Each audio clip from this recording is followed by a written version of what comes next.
Okay, we should be live. Let's just get the second screen on the go as well. And hopefully we can get this new campaign underway. As far as the second screen goes, it's getting, I think, consistently slower to actually boot up, but for now I think it should be fine. But my setup is getting more and more cluttered, I must say. It's getting a little bit difficult to fit everything in, to be honest with you, but no matter. A second screen would really be a bit of a godsend, but there just isn't really enough room for it, unfortunately enough. Is it going to boot? Oof, can we do that a little bit quicker, I think? That would be really nice if we could make that happen. Okay, that seems to have worked actually. Good. Hello, M2bin. Nice to see you.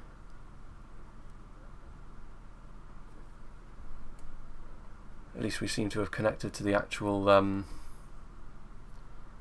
chat. I'm not sure whether the stream itself is still good. It is also worth saying as well, if anyone has got any feedback on the audio, because I might have two mics active accidentally.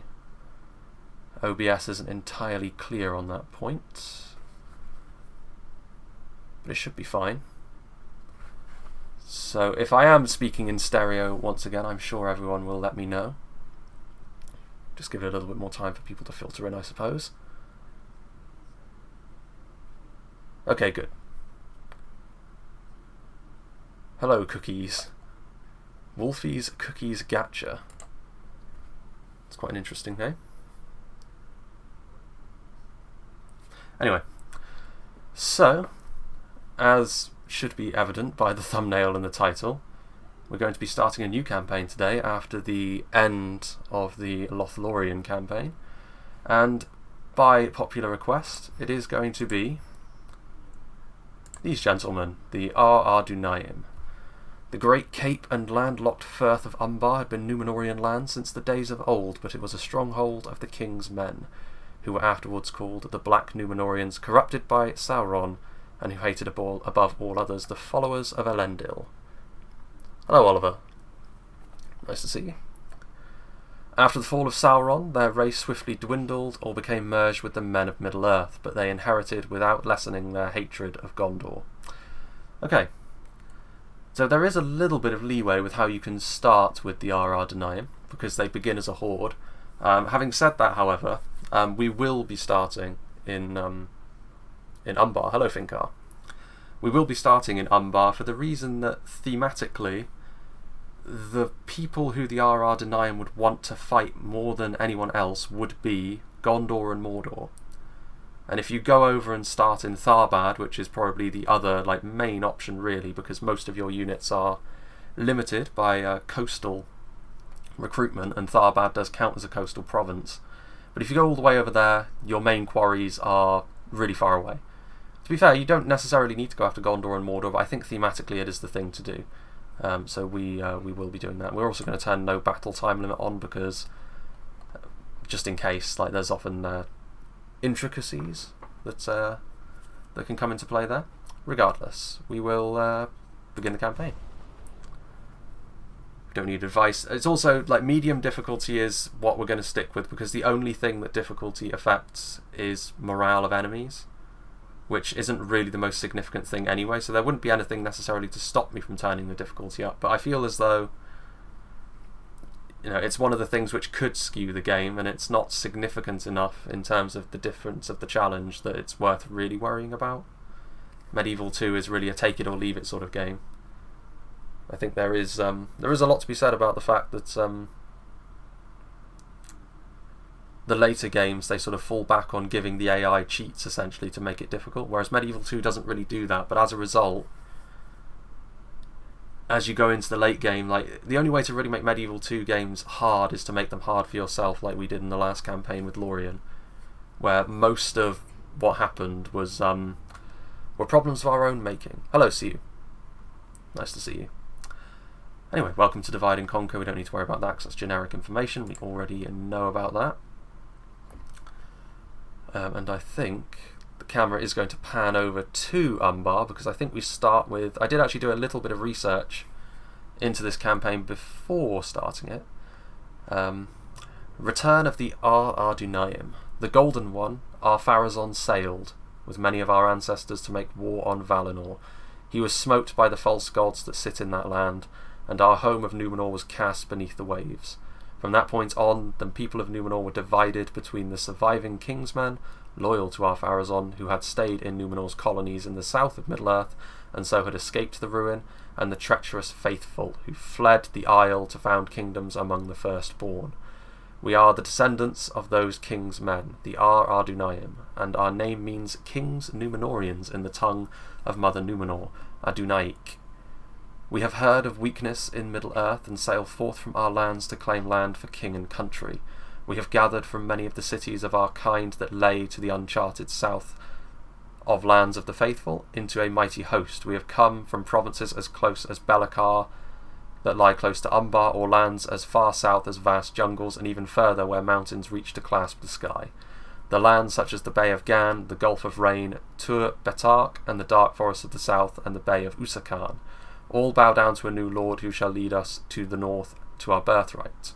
A new king who, we can hope, will be a new Ar-Pharazôn and restore the rule of Numenor. Hello, Just Saying, and Son of Fantasy, and Ricky, and... yep, that's everyone. Good.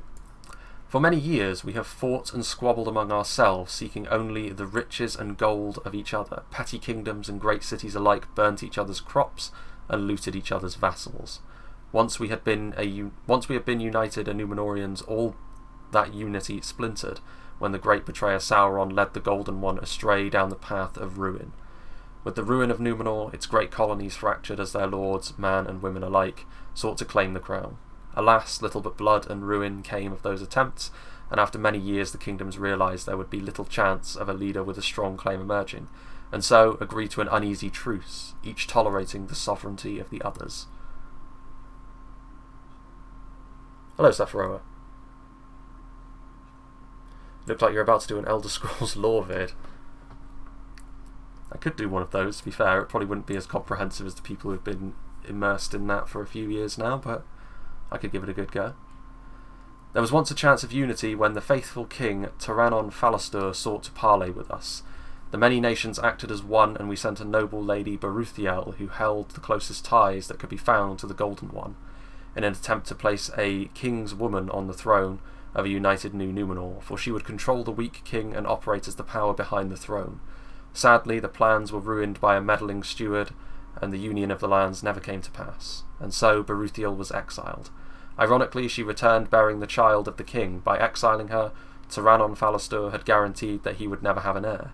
Although one named Castamir would later claim the throne as a black Numenorian, he had little relation to us, and was only a fool of Gondor that used our name without knowing its true meaning. Almost 2,000 years passed before we would be united under a single purpose again. A young lord named Gimilcard came before the annual council of the splintered colonies of Numenor, and claimed he was directly descended from Baruthiel, and therefore had not only a claim to the throne of Numenor, due to blood ties with the Golden One, but also the throne of Gondor.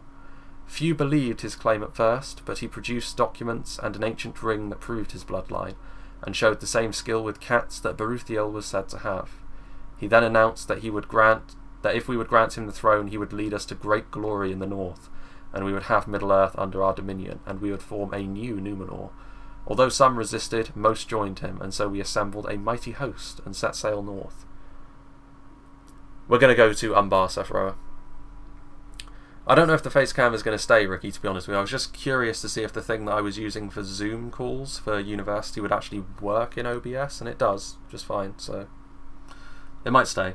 We'll see. Now we have arrived on the shores of the lands of the faithful, and we stand to await your order, my king.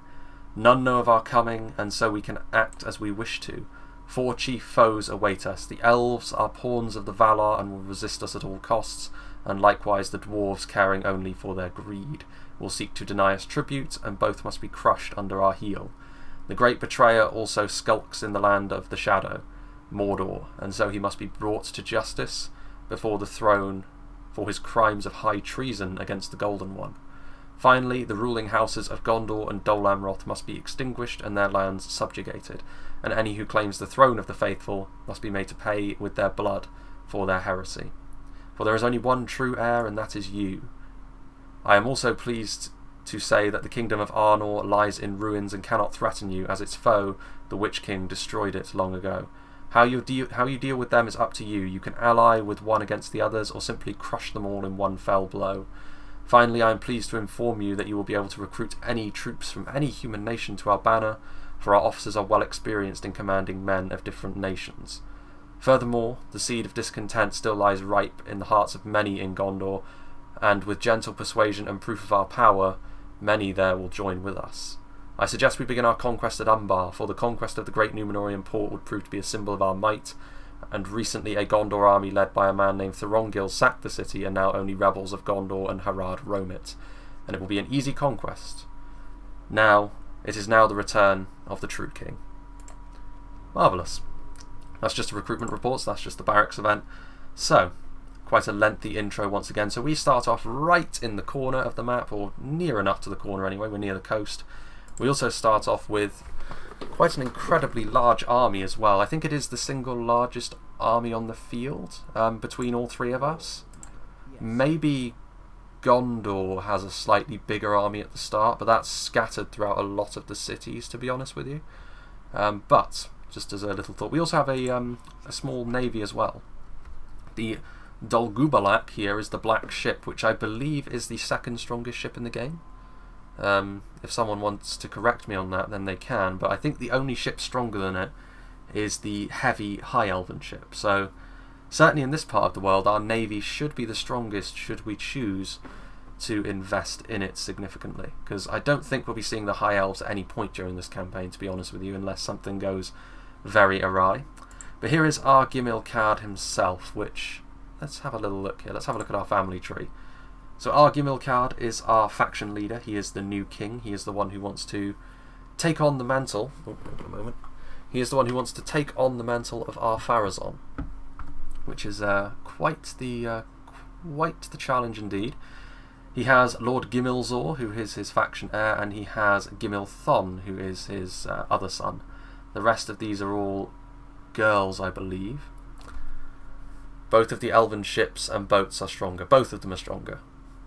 I'm not sure if that's the case. I think when I was doing research for this campaign, Arakia said that the black ship was stronger than the lighter High Elven ship. But I mean, in terms of efficiency, I would imagine that you can more easily mass up the lighter High Elven ship. So, in practical terms, it probably is stronger. But we don't really need to worry about that anyway. As long as we can overpower Dol Amroth's navy and Gondor's navy, then we should be fine. Never seen your face before? Your voice doesn't match with your face at all. Hello, Nami. Regardless. So yeah, that's our family tree. That will expand naturally over time. Victory condition is just to hold 60 regions, which, I mean, that's a lot, but we also don't need to go after anyone specifically in that. Hello, Sonation. Yeah, I'm not sure if the face cam will stay. It's just, I just wondered if it would work, and it does in fact. But yeah, so Ar-Gimilcard. I don't know if we can actually see what his unit is from this screen, but Black Númenórean General's Longsword. It is worth saying that we do still have a high quality faction here, but we won't be able to rely on individual units quite so much as we did with Lothlórien. We'll have an easier time building up armies, I think. Hello, Ricky. Killer bees. That could be down to experience as well, Son of Fantasy. Because oftentimes when you get into a campaign, your units will tend to accrue experience, whereas the enemy's units tend to die off before they can.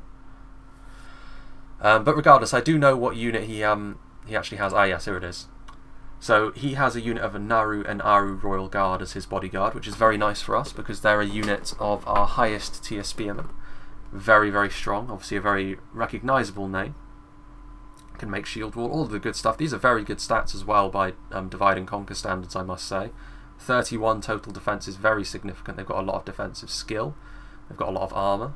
Good attack for spears as well. So just in general, they're a very, very fine unit indeed. We also have Ar-Adunaim Nadu Tariq in his army, which is of course our mace men. This is sort of our... Later on in the campaign, this will probably be our main infantry unit because the armour piercing will be very useful. And yeah, I mean, they don't have a high attack, but that's par for the course with any armor piercing unit across any Medieval 2 game. So yeah, Ar-Adunaim, they're good. The rest of our units the rest of our army in his retinue anyway is made up of Rosadan units, or as they used to be known, Balagai units. So very familiar stuff to Umbar followers in Reforged. Rosadan Halberdias, nice unit of armor piercing pole arms that we have right from the start. Not a really high attack, to be honest with you, and obviously they are going to be very vulnerable to arrow fire. But still, armour piercing right from the off is going to be really useful. That is something we lacked as Lorien.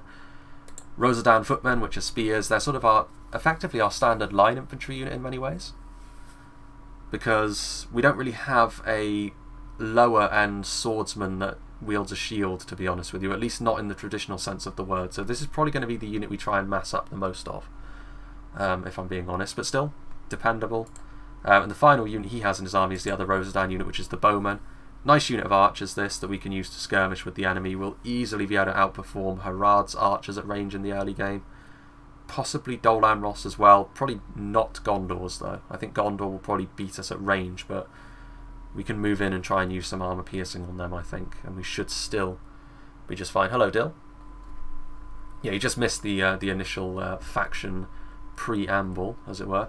But yeah, good to have a Bowman like this, to be honest with you, because with the Lorien Bowman they had a lot more attack, but they were also expensive and not the most efficient unit to skirmish with.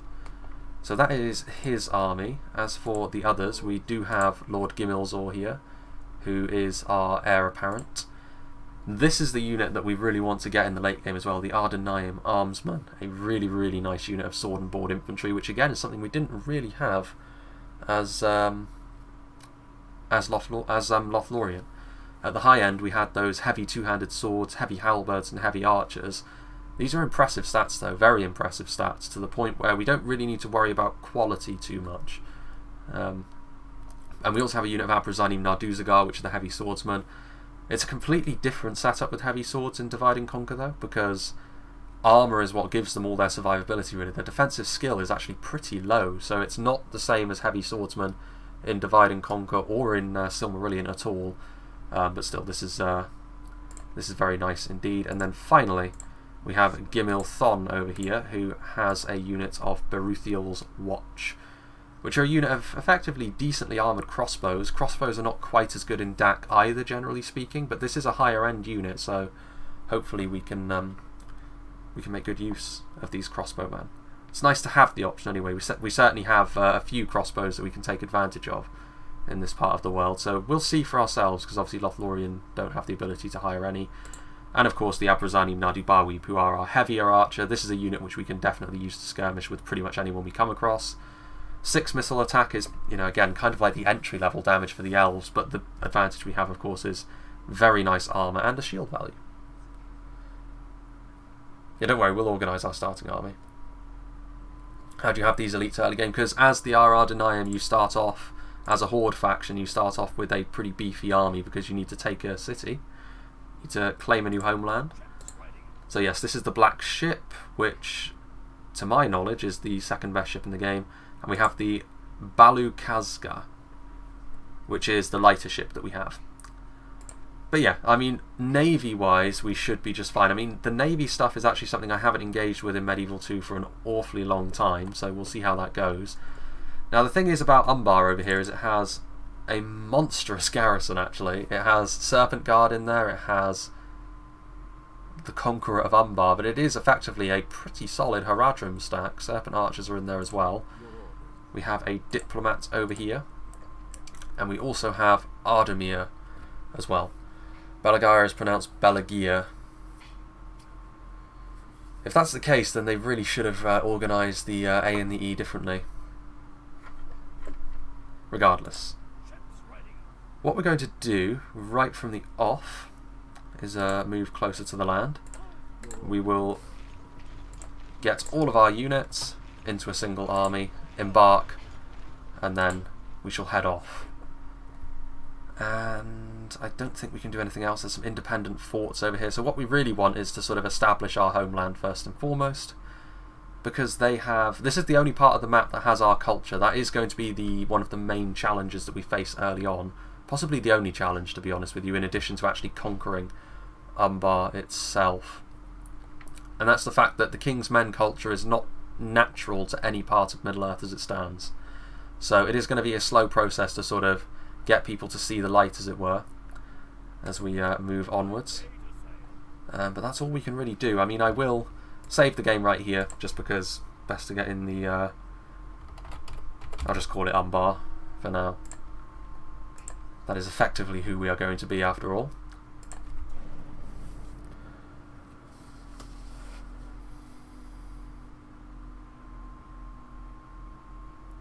TomTom 2000k. I always thought it was Belagaya, to be honest.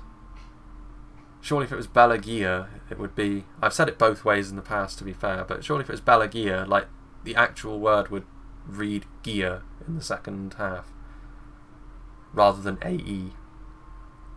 I might be wrong, though. 'Tis one of those things. It's going to be interesting, though, this campaign, because... Maybe not in the first stream, because the first stream is more going to be about just establishing ourselves. Dol Amroth claims Athalond. We will be meeting them at some point. A bride has been presented to Gimilthon. Sure. Why not? Moria has been reclaimed by Khazad-dûm. Fornost has been reclaimed by the Northern Dunedain. None of that is actually good for us anymore, as it happens. Nice Young Justice vibes. Hello, Ian. It's elvish, so what do you expect? Yeah, we're not fans of the elves anymore. We were when we were Lothlorien, but now it's on. We're going to be doing things properly now, as the one true right choice for the best force in Middle-earth, which is of course evil men. Right, yeah, we'll disembark there. I don't think we can move, can we? No, so we'll have to wait until next turn. Well, with that in mind, we will actually start moving north with our diplomats so we can get eyes on the third city. Ardemir's garrison, to be fair, is a lot weaker, to the point where, yeah, like Black Snake Guards, Southron Lancers, all of this stuff. Actually, it's worth saying before this as well, you can see that the King's Men culture is latent to these three provinces, but nowhere else. Belagea. Hello there, Kalmar. 1997. But one of my favourite features, honestly, of the Ar-Adunaim is the fact that when you subjugate a nation of men, so for example, it could be Harad here, it could be Dol Amroth in the north, you get access to their units, effectively. You lower public order, I think, by building the building that effectively conscripts people of that area, but it is cool because it means that you can fill gaps in your roster. Hello, Lewis. But yeah, you can definitely fill... Like, for example, Umbar don't have lower tier cavalry. Like, we have one cavalry unit and it's late game.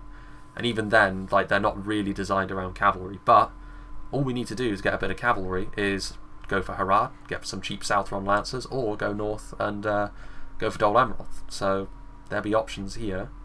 But yeah, that's the only thing we can do this turn. Tolkien rolls his R's like there is no tomorrow. Yeah, that's true. Yeah, I don't think there's any human nation that you can't train units of as the Ar-Adunaim. Harad, Dol Amroth, Gondor, Khand, Rune. If you go to Ar-Adur as well, you can even subjugate people like the Dunedain, Dunland. Right, so they want us to establish diplomatic ties with Harad, but there may be reasons for us not to do that. Right, there we are. So this is the other one. Khaldun is the other place we want, and that is a very similar garrison. But first thing is first. We must lay siege to Umbar. And let's see how much we can build. I think that's all we can do for now. We of course don't have artillery, which is a bit of a shame. capture Khaldun first before Harad gets them. You cannot subjugate the Northern Dunedain, so that's the one. I thought there was stipulations on that, and I suppose it makes sense the Northern Dunedain won't, because like they are pretty much the antithesis of what the Ar-Adunaim are all about. So there's no way that they would go for it. But we're going to go for Umbar first because, well, we're already here, and it will give us the base we need to build from. And there is something I'm going to do with Umbar, which might disappoint a couple of people, but there is a good reason for that, and that's because I was doing a bit of research into the first phases of this campaign.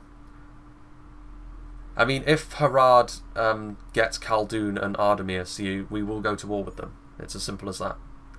And effectively, the choice that I was going to throw over to you guys will be taken out of your hands, because there is a choice for what we do here.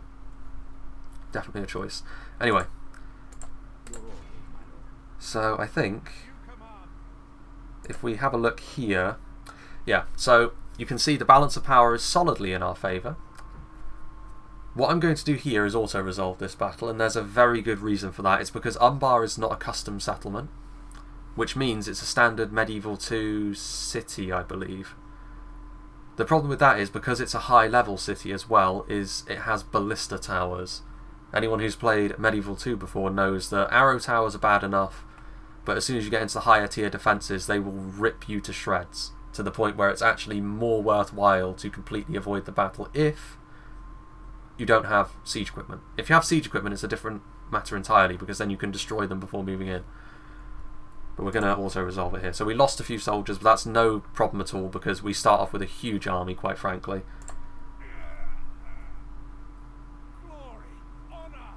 Already know what the enemy army comp was, Tom.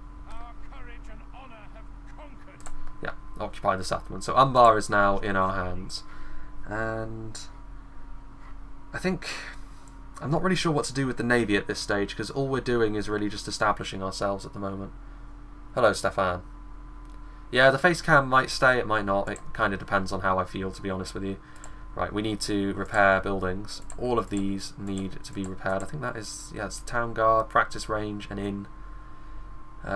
Port is trading. We're not trading with anyone at the moment, though, so... Right, first things first, though, a mason's hall, so that we can save on that sweet money. We can't retrain anyone yet either. We can already recruit Haradrim units, interestingly enough, which is pretty cool. But also the Azrazer, which are, or the Azrazair, I think that's how you pronounce that.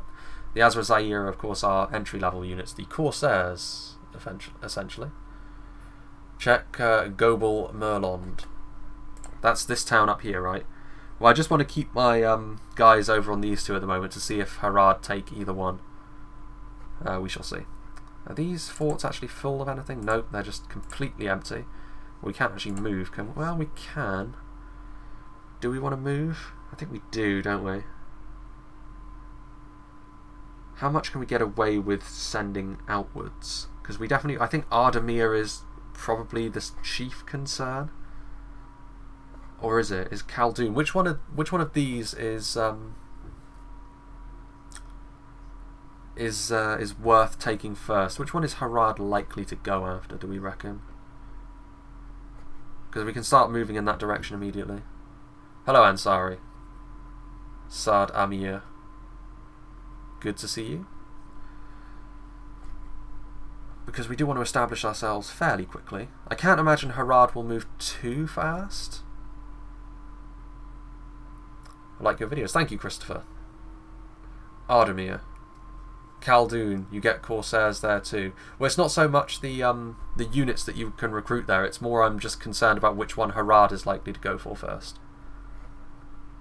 I mean, I guess it doesn't matter, because regardless of which one they go for, we're just going to... If they take one of them, then it's on. It's war. We want that city. We didn't actually lose many of our Abrazanim. It was mostly our Rosadan, which I am pretty thankful for, to be honest. Right, we'll start heading towards Ardamir. How much of this do we want to take? Maybe if we just take all of the Rosadan? Well, maybe we leave some of the Rosadan. How much happiness are we actually getting? They go north of the river first. I'm not going to split the entire army up because I need to keep Umbar happy. I don't want it immediately rebelling. How long are you going to stream for? It depends. Like 3 hours is the minimum for a stream for me. And beyond that, it's just finding a nice place to leave it, basically. Oh, you haven't missed much, Sard. We've only just begun, really. We've only just taken Umbar. We're going to go this way and take Ardamir first, because we're already on the road now. We've already made the choice, I suppose. Right then. How much of this can we actually get away with sending? Let's send you with them. Joining forces, my lord. We can get away with a few more. Go for a couple more melee units. Nope, that's not what we want. A couple more units. They're still happy. I mean, he must be a decent governor, right, my heir?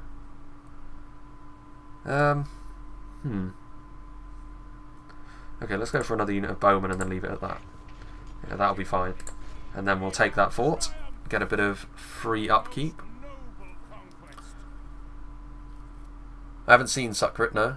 Hello, Val. Just putting one general inside Umbar should keep them happy with low tax rates. Fair enough, but I mean, we'll keep some units in here anyway, because we don't need a huge force, to be honest, to take these towns. Like, they're a little bit less of a problem. And they're also just standard castles, so I actually feel more confident in actually fighting those. Speaking of which, that's a save. Crashes are unlikely at this early stage, but you do never know. Okay. So we're still building. Yeah, we've already done that, right. Perfect. I have to say, I'm actually quite pleased that the Ar-Adunaim won the thing. The two that I had my eye on anyway were the Ar-Adunaim and Angmar. Very different campaigns. The Ar-Adunaim a little bit more... As Angmar, you've got sort of your back to the wall fairly quickly, whereas as the Ar-Adunaim, it's sort of on you to decide how you do that. Right then. Construction report. We have repaired all of that. Good. Very nice indeed. So what do we have? We probably want to construct some mines. Public fountains. Actually, Dark Sanctuary was probably the way to go as well. Grain exchange. Because we want our culture to start increasing quickly, and we can recruit some units. We can actually go for the crossbows immediately as well, and the warriors. Reforge Live. Reforge Live is something I've toyed. Well, I mean, the problem is, like, multiplayer Reforged is quite spotty in terms of crashes anyway, and I don't know if my internet would actually be able to hold that weight. Regardless, I hear that the Azrazair warriors here are actually a really good early tier Axemen, so we definitely want to engage with them if we can. Although, to be fair, if we're going up against Harad, maybe big AP is not really the most important thing. Anyway, the time has come to siege again. Oof, can only have one siege tower. Can only have one siege tower, really?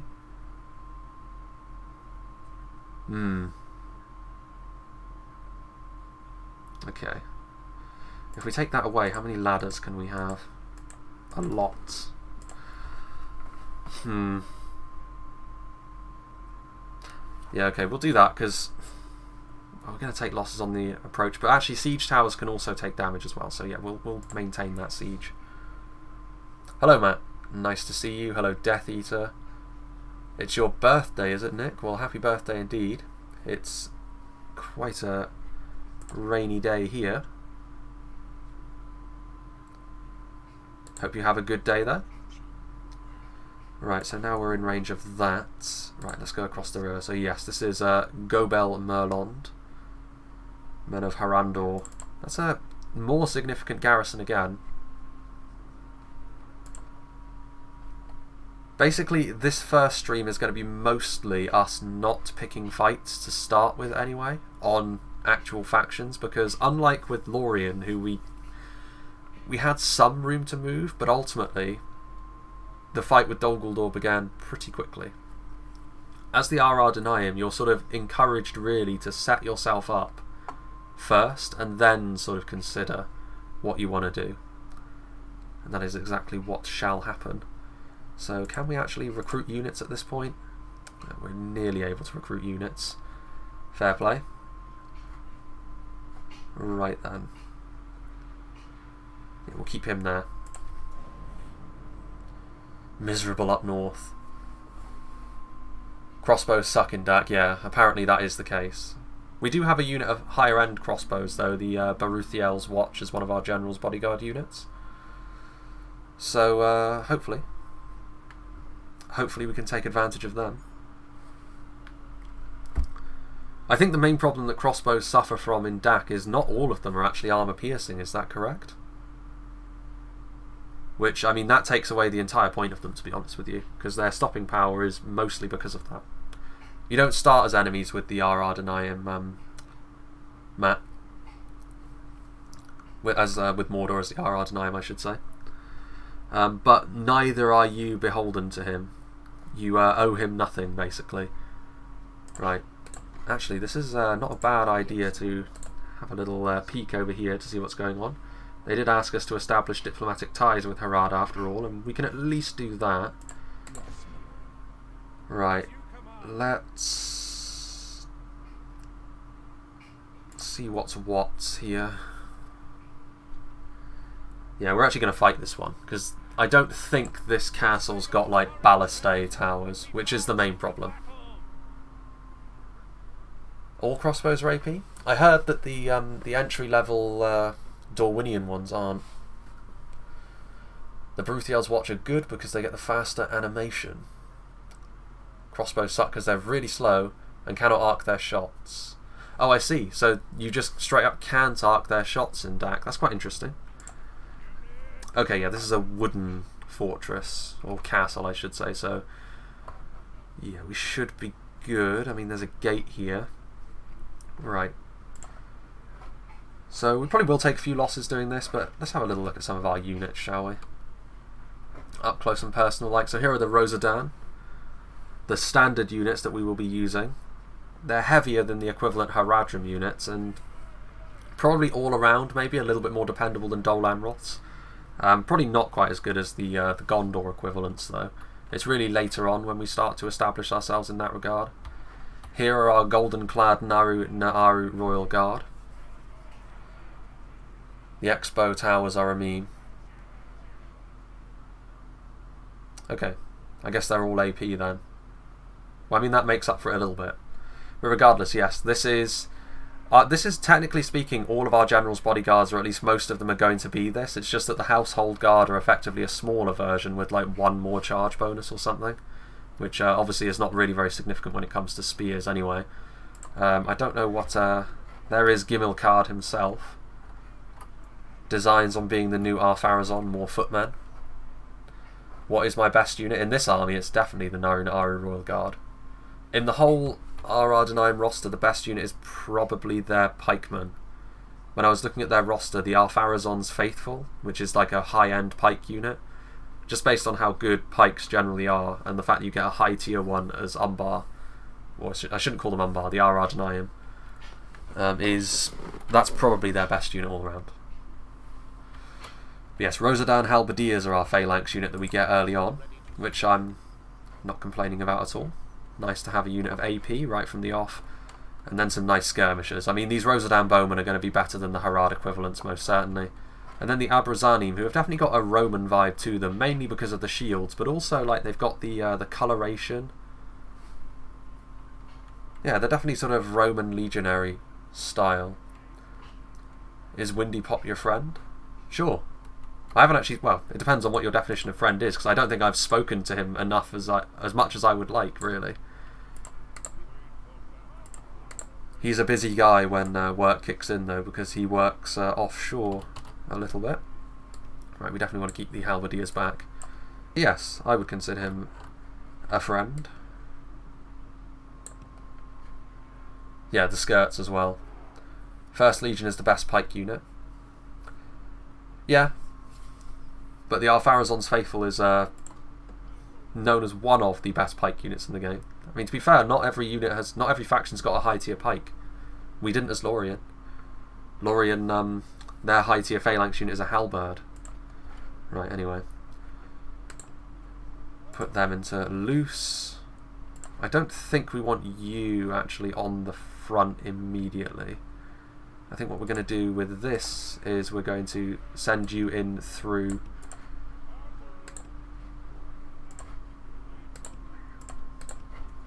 the gate afterwards, and we will actually get a unit of Bowman on this so we can get them up on the walls more quickly. And the rest of the Bowman we will leave here like so.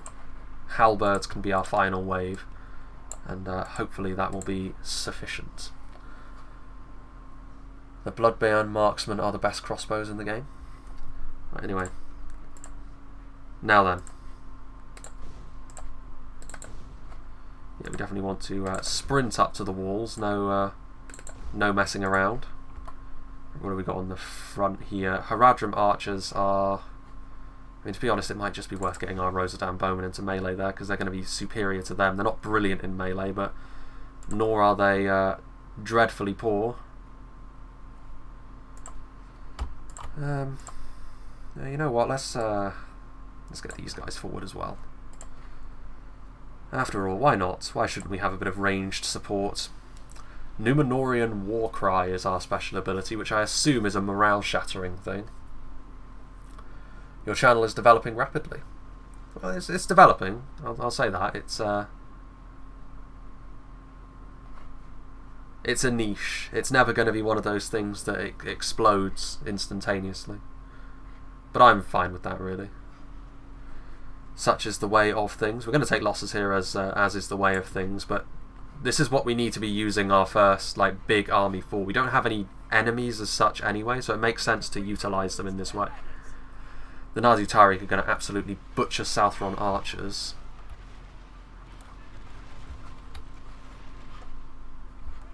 Here we go, boys. Armour piercing not especially useful against them, but doesn't need to be. Loyal following is better than numbers high. I would agree. Too few people put enough stock in longevity and a solid base.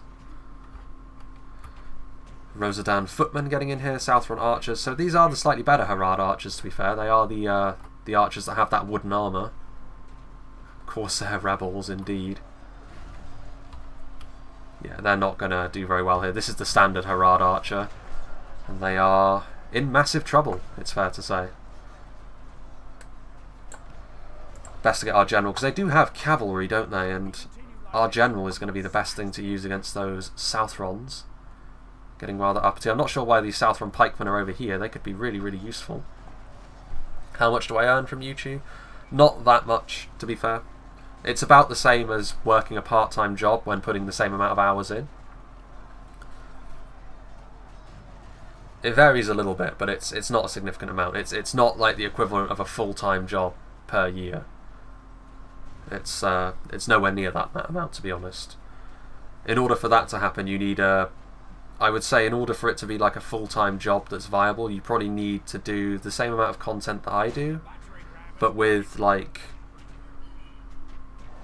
don't know, 20k views per video. So you'd need to be a significant amount bigger than myself. Let's just get you firing at will. I think we will keep the Halberdias back for now, actually.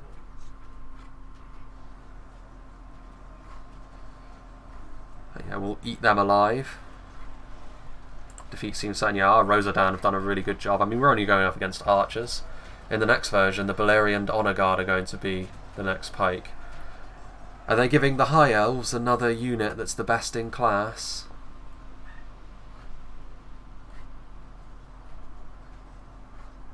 How very interesting. Let's get some archers in here.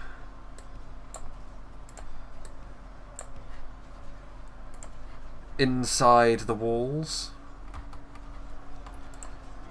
Are we... Numenorian war cry. Is that enough to get? Yeah, that's enough to rout them. Good. Ar-Adunaim. That's cool. I mean, Ar-Adunaim are meant to be a pike faction, right? So it makes sense that they've got the best of the dwarven pikes. Right. Let's actually get down from the wall now. And yes. Rosadan Bowman. Who are... oh, they're real depleted actually. Let's get them over there. You know what, let's just get the Halberdias forward. Let's break this army up. Good and proper. It's going to be AP. AP pikes, as I've said before, are monstrously powerful. Crazy powerful. That's why the First Legion, even though they're not multiple HP, are the best in Reforged. Real strong.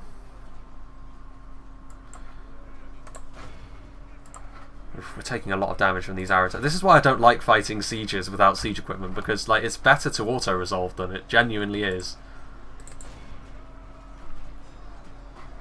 Because you end up just taking ridiculous amounts of damage from the towers, and taking the walls doesn't mitigate that in any way. Look, even these guys are taking damage now. Do you think the Haradrim have... come on now, Matt. You're trying to get me pulled up for questionable humour.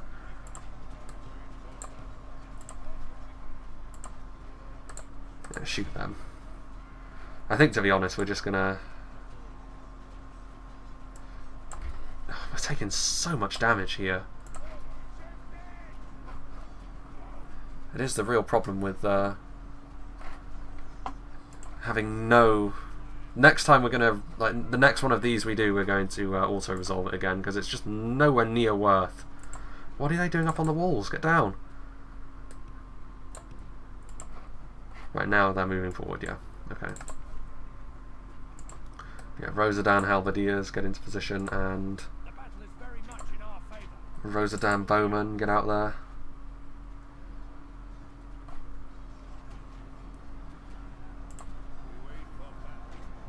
Everything is so slow as well. Wouldn't surprise me if my general caught a stray arrow and died at this rate.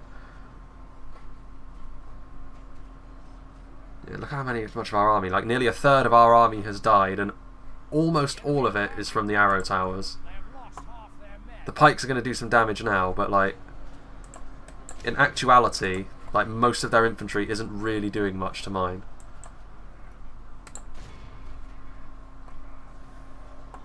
Should Numenor receive an axe unit? Not really, Matt. They've got armor piercing. They've got the really high damage javelins, and their spears are AP as well. So they really don't need it.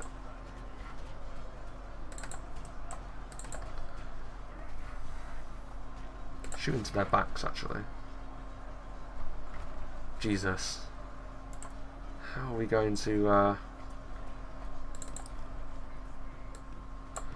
get on the front line, I guess? Rosadan Halberds. See, look, defeat is almost a certainty. What is this? Damn, that's a lot of damage. That's a lot of damage. Generals have a lot of hit points. Gotta jump, mate. See you, Lewis.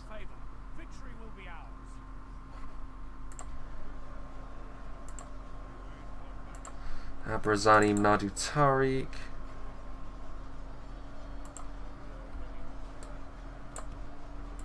Right, can we like get our entire unit on the front, please? Less of this dribbling your units in.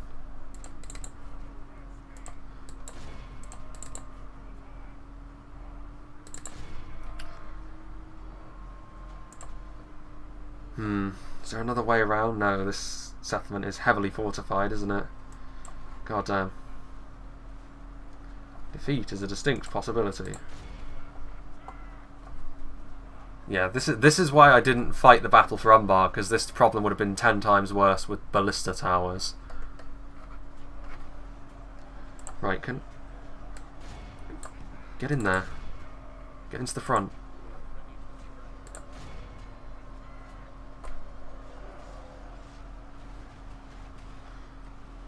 Don't even have our Numenorian war cry anymore.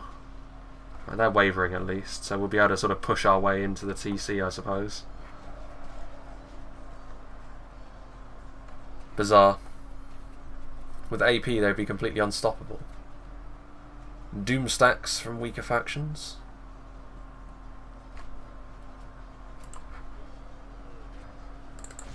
Right, well at least that's working out. That's kind of going its way. Again, another really bloody battle, but oh well. We can start. Khaldun is the only other settlement that I'm sort of super interested in acquiring without anything else. Also, being able to go up the coast would be nice because that would leave our options open a little bit more so. They're still taking damage from towers as well. Crazy. Yeah, we've lost 50% of our army doing this. Yeah, at this point it's just going to be a case of time sixing it, because we're just... There we go. That should be it. I kind of like the Halberdias for the Rosadan units. They're kind of a little bit like... It's very basic stuff. Right, you go up there. Thank you, Kenobi. Hello, good sir. Hello there. Good to see you stream. Thank you very much, my friend. Right. Get in there. Into the TC. Everyone pile in. Get away from the dreaded towers.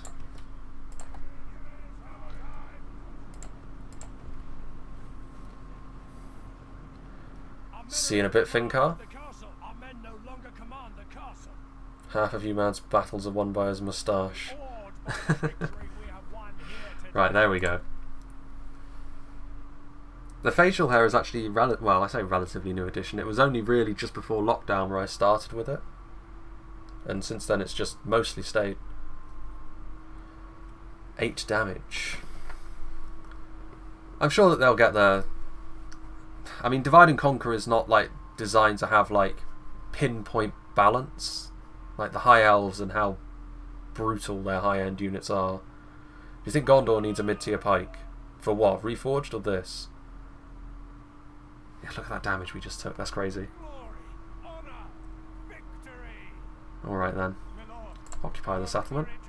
So yeah, there's Harad lands. Got a bridge crossing there. Dirt roads. So there's a lot of directions we can go in, to be fair. If we were to go that direction. Right, what have we got here? We actually don't need to repair anything, which is pretty interesting. Right, first thing, get that building cost reduction on the go. The spy can stay there for the time being. As for Umbar, yep, I want to select Umbar, there we go. What do we want to build next? We want, that's tradable goods, isn't it? Yeah, we're not trading with anyone yet, so it's not really worth it. Do we need... So we can build Rosadan units, which is cool. So we can already build most of our entry-level stuff without needing, as such, the culture increase. So it's not immediately necessary.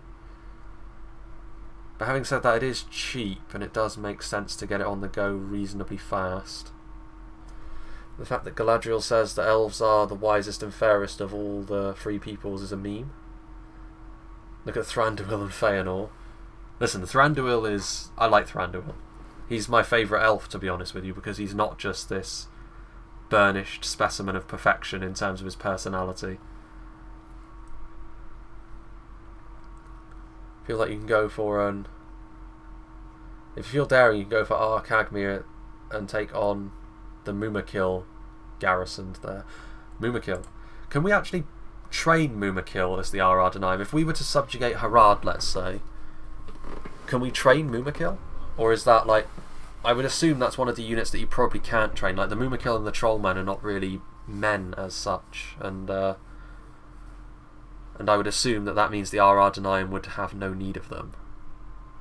It's possible. But yeah, we can build Azra Zaire in a couple of turns. Okay. Right, this is... Oof. Yeah, at this point it's probably worth combining some of these units, to be honest with you, because they are depleted. Very much so. That'll be fine. It's a smaller army, but no matter.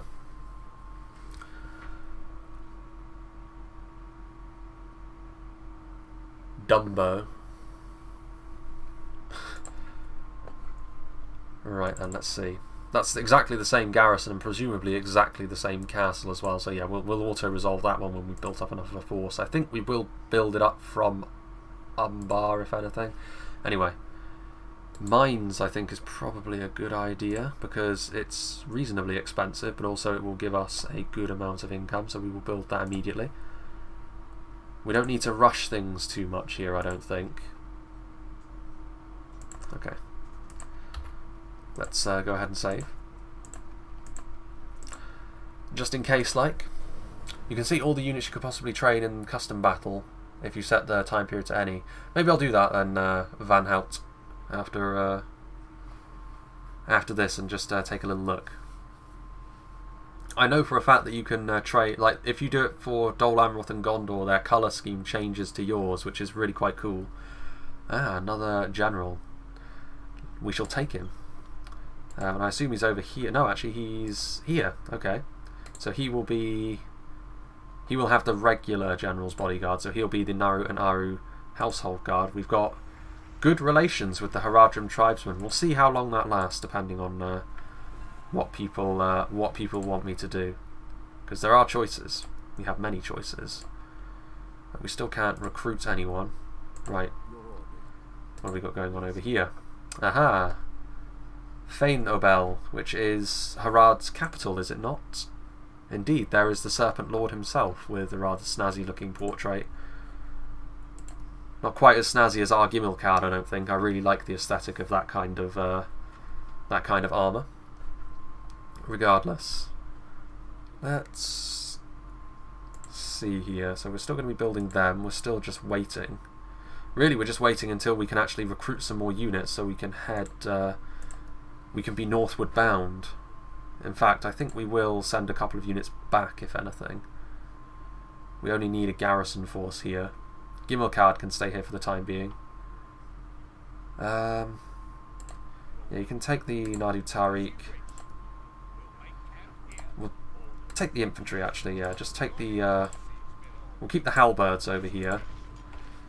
Actually, you know what? Maybe we will send Gimilcard, but no, because he's probably keeping the settlement happy, isn't he? We'll send him back. Okay. That'll be fine. And that's all we can do for now, I suppose, so... My High Elf campaign is doing my head in. It keeps bugging out when I fight in Imladris. Well, it has the old Imladris battle map, doesn't it? Which is... I mean, don't get me wrong, if you can get your archers trained into that choke point, you'll basically never lose it as the High Elves. But it wasn't the best mechanically because there was no room to manoeuvre. What is this? Mission failed? Come on now. Be reasonable. Hostilities cease between Breland and Dunland. That's interesting. We have constructed a Mason's Hall over here, so what do we want here? Roads would not be a bad idea at all, I don't think. Communal farming. Let's go for that, because we want growth and the like. Okay, well with that in mind, let's just go southwards here, because we don't have a mission now. Ooh, hello. You fool! Don't do it, my friend. Oh, he's not going to be able to take that anyway. What a piss poor stack that he's got going on. You go that way. And we can now build some units, so let's do so. Takes 2 turns to recruit. Are you serious? Madness. Right, if you go up this way.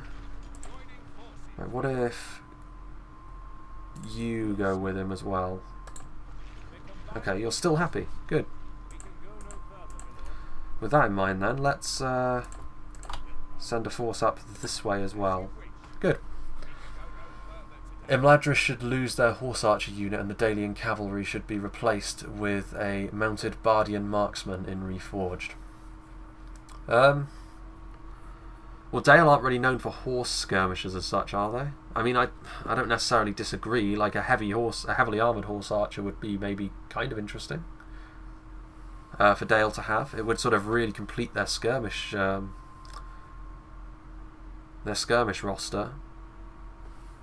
But I don't know about Imladris losing their horse archer. I think you could probably get away with keeping them. Yeah, that's going to be more than sufficient to take that. Right then. Don't get the raiders, they are as useless as Snaga. I'm just bulking out my army for the moment, pal. We need numbers. And they are available. They're cheap and they're available. A suitable husband. Sure. We'll take him. Ugh, that's... Well, I mean, this basically makes our mind up for us. Like, this is going to be our first target. If Harad do take that, then it's on, basically. It's war with Harad. Which is unfortunate, I would say. Like, it's not... Wouldn't have been my first choice, but, yeah. They've only got themselves to blame for doing that. That's really annoying, but whatever. Yes, we'll go this way with you. Can we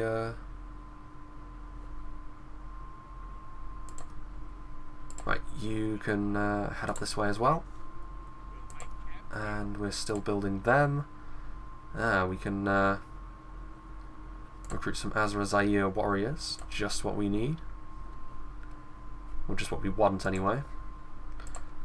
We can't build anything there because we don't have any recruitable things.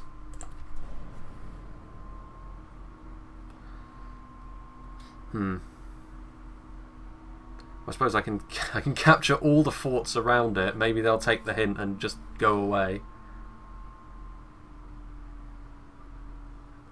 What fools. Oh, they took it.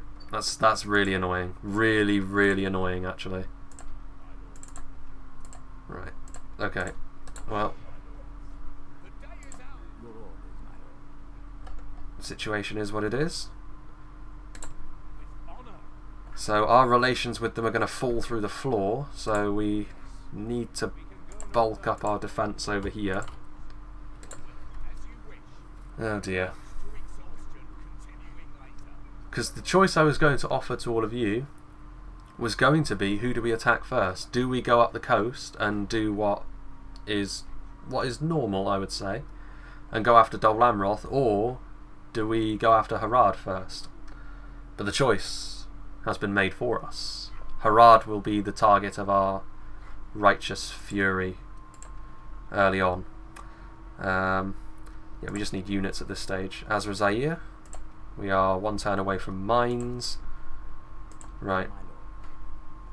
So I guess this means actually we can send our diplomat northwards and probably get a sea trade agreement with Dol Amroth of all people. They should use the reforged Imladris battle map. Do you know when the twins are meant to show up? They're meant to show up at like turn 10, aren't they? It's really early on. I'm not buying the settlement, Isaac. Who do you think we are? We're the Black Numenorians. We don't engage in diplomacy like that. We take what we please. There's nothing else for it. Right then. So yeah, we need to keep them. I don't know why I keep checking that, because there's no way we can actually afford to recruit anything. Okay then. It's early on, I know you get the twins as Imladris. Dunedain Horse Archers. Oh, it's pretty bright, isn't it? Harad Navy? Come on. Get this garbage out of my sight. Imladris is besieged. The goblins are never going to take Imladris. Yes. Never ever. Another turn for the Azra Zaire. What can we build? What can we build? A ballista maker maybe wouldn't be the worst idea, actually. An armory is a garrison. That actually wouldn't be the worst idea over here as soon as we finish communal farming. Warlord's Hall. Number of free upkeep units.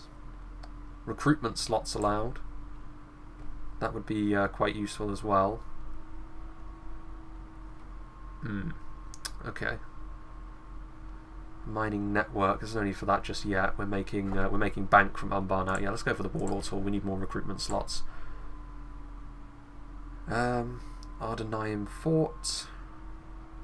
Yeah, we need to get ready to strike quickly. And keep sending units to Ardumir. Right, for you keep going up this way. And I think that's all we can do for now, because we can't recruit anything else, so yes indeed. The goblins will never take Imladris. Nothing bad ever happens to the Kennedys. It's true though, like the goblins, like they should... Maybe they will. I mean, maybe this is the campaign where Imladris falls away. What are you doing, my friend? Did you just declare war? My. Harad. You poor fools.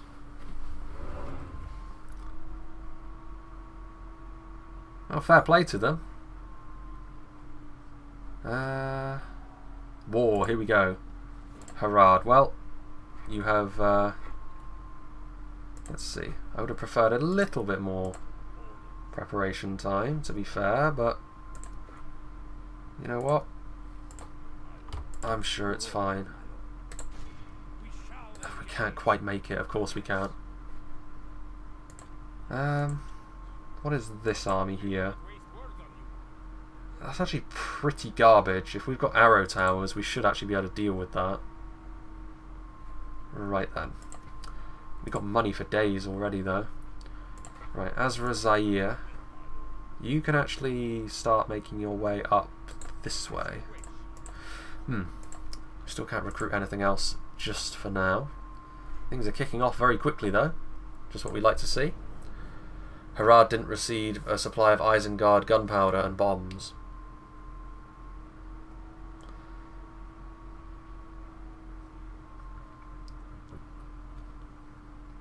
Okay then, so they have far more men than we do, but I mean, it is going to be tough, there's no doubt about that, but we'll see. Even if we lose this battle, it's not really that important, not in the grand scheme of things anyway. This castle's actually a little bit less impressive. Right then. But we can, certainly. The arrow towers will do their thing regardless, so what we will do, we're going to hold the TC. And the archers can go back here. I'm glad actually that our general is in the archer unit. Right then. You on the front. You go there, and then the other one can be committed as and when needed from back here. You... Yes, okay. YouTube is far too restricting with comedy. Well, that's most things now, isn't it, really? If we're being honest. Guard positions. The Halberdias armor piercing won't be too impressive on this occasion, but Warband, I mean, a lot of this is trash. Really poor quality stuff. Southron Warband are slightly better. The pikes are the only thing that I have a problem with as such. They could also just shoot us, which is a problem, but there's nothing we can do about that. Like I said, it's not really the end of the world if we end up losing this fight, to be brutally honest. We can always return fire anyway. The enemy are battering down the gates. Is that a unit of archers? No, it's Warband. Okay. trying to skirmish with us. As long as they keep using their archers like that, I'm all too happy.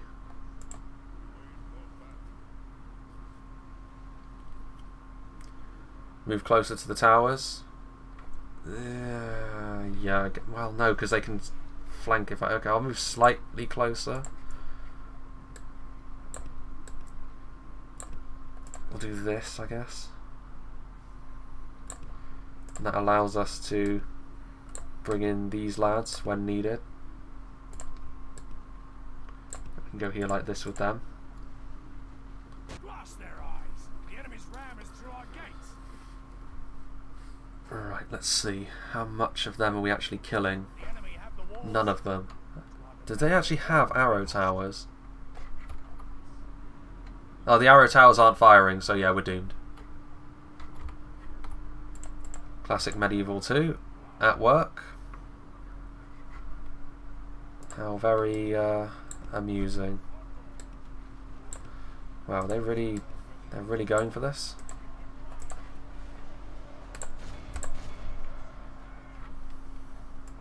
Okay.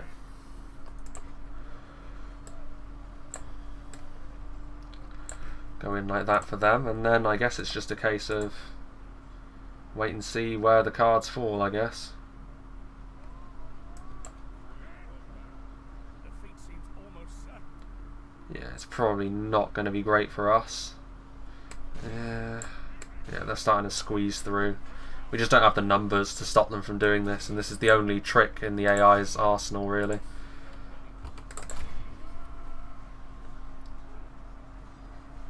Well, that's a shame. Towers only work if you have units beside them. Well, I really wish I'd known that at the start.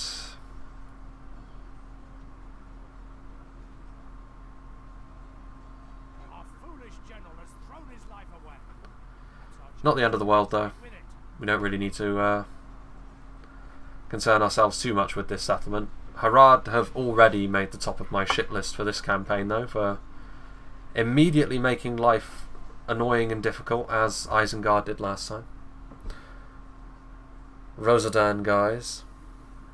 I don't know if it's something in the background. It's I assume it is the Rosadan guys, actually. If for no other reason than This defeat is a bitter drop to swallow. yeah, they didn't even lose that many men. That's really disappointing.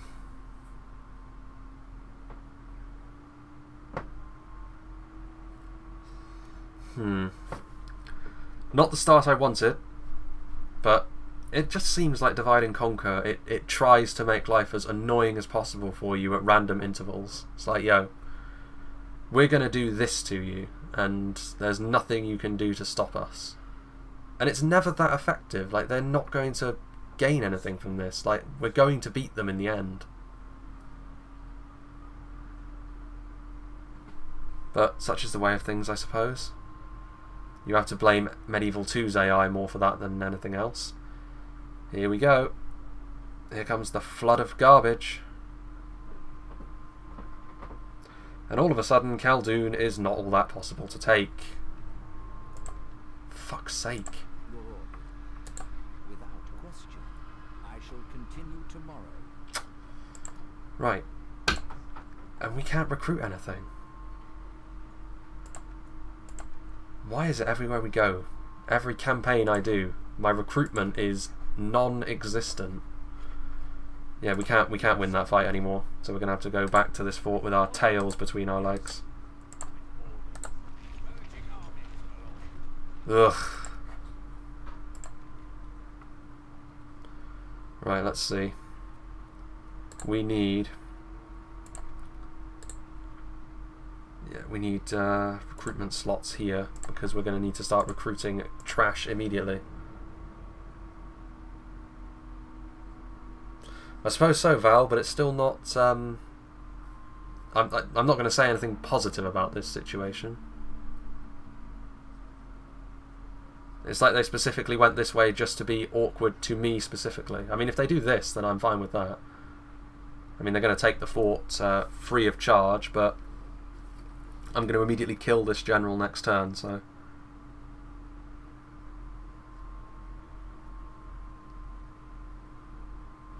See, like, look at this. They're able to recruit stuff immediately, and I'm not. No, they declared war on me because I was technically in their territory. They took this town, and I was, like, in there while they did so. So, yeah. What is this army actually made of? A whole lot of crap, to be honest, but we don't have much in the way of... Yeah, we need to take this fight, really, because otherwise the AI is just going to be super annoying again and just go for Umbar instead. And we still have absolutely nothing we can recruit. Unbelievable. Okay, well, we take this fight, and if we lose it, it's campaign over. Unbelievable.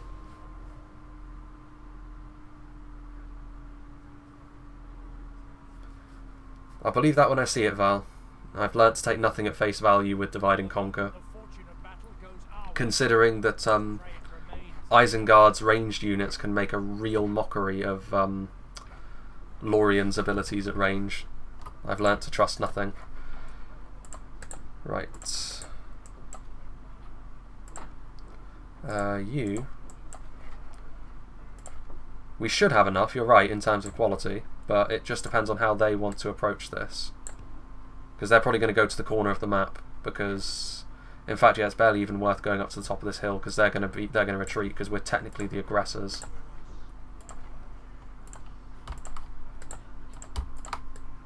At least with this lot gone, I mean, they're bound to just construct a whole nother army in a single turn. Pulling armies out of their arse is the best thing that the AI can do in any Total War game. Right. You lot can actually go potentially around the flank. As with Zaire Raiders. Right, let's see what they actually want to do. Right then. Okay. Is this a unit of cavalry? Yes. Don't know why I suspected any different really, but... Let's see now. They are very depleted. You come back over here.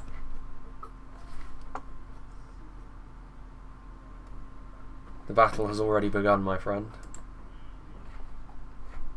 I certainly hope you're the elite. Right. I'm going to dismantle Harad for this. It's annoying because I was actually going to give that choice over to the... I think they probably would have said go after Harad anyway, because it's probably slightly more unorthodox. But I would have at least liked the option of throwing it over to the chat to see where we want to go.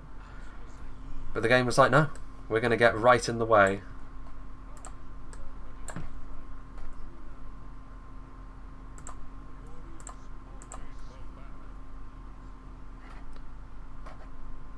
Someone did custom voice acting for that because they did mention Gimil Card.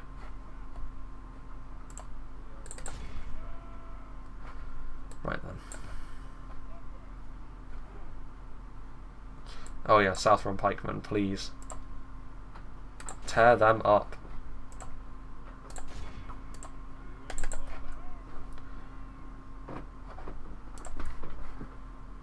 Yeah, we will be fine here, it's just a speed bump, I suppose. And the early game is the only thing we really need to pay any mind to. What is that accuracy? Okay, that's decent. I mean, that was a good volley from those crossbows. I don't know about you, but I'm pretty happy with that.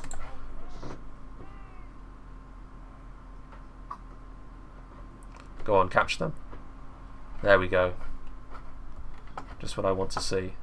Don't know where they're going, but it's free real estate for my archers, I suppose. Thank you, Lazy C. That's very kind of you. Right, go for just a volley on them. What are we doing down here? How goes it? You go after that unit of Southrons now. Yeah, a lot of this is really poor quality stuff actually, so we should be just fine, especially if we dismantle those pikemen.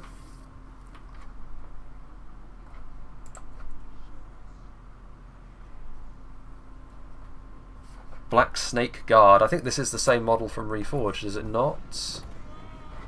It's very similar. Anyway. Come on, surely you have a clear shot there.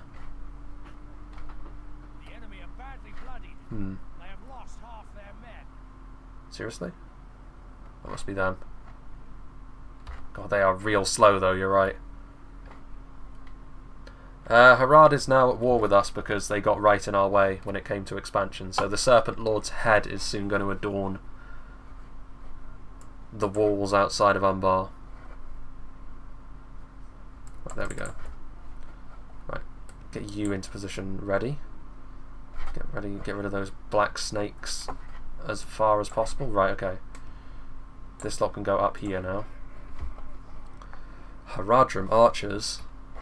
Actually, it's a good opportunity to look at our Ar-Adunaim armsmen, which are a very nice looking unit indeed. I do still prefer the Alcarondas Legion from Reforged, if I'm being honest, but they're still a very fine unit nonetheless. Right then, let's go out wide with you. And you lot. No, that's not what I wanted from you. Keep going up there.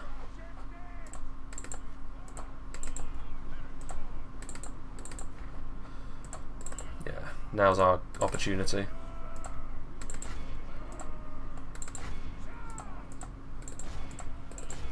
You go that way. And our Ar-Adunaim should be able to clean right up here, as should our Naruto household guard. Yeah, they got caught a little bit. Right, finally.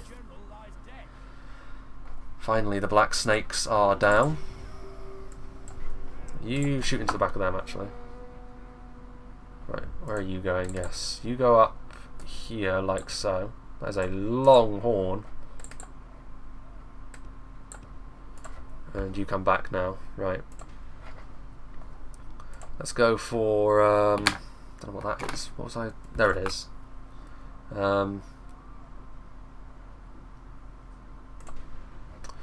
Let's go for this. Next video is on Saturday. It will be. It's a battle that was given to me by Sin of the Dark Cloud. You turn around and shoot them, would you? Yeah, we're not having you do any sort of damage to us.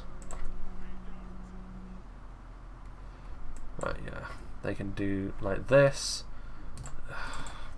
Bloody Southrons. Right.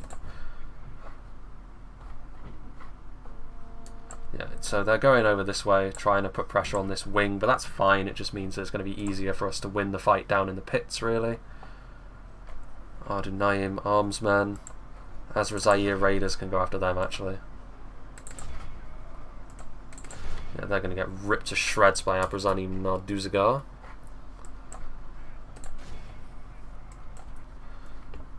Crossbows go this way. So yeah, Saturday it'll be a Sin of the Dark Cloud battle replay that he sent me on the Barrow Downs. And following that, there will be a battle replay, I think, from Silmarillion, actually, which will be fun. Right, anyway. Defeat seems certain. Only a military genius could win this battle. I would certainly hope so. Yeah, they're getting absolutely dusted. The Ar-Adunaim Narduzagar, of course, just a sword-wielding variant of the Nardu Tariq. And for the Nardu Bawib, that extends to archery. Yeah, we're getting some good damage done there. Yeah, actually shoot into them. Still these Southron Warband who are floundering a little bit now. I don't think they know quite what to do.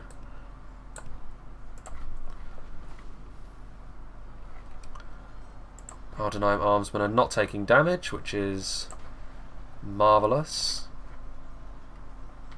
Yes. When will the next stream be? Tomorrow, if all is well.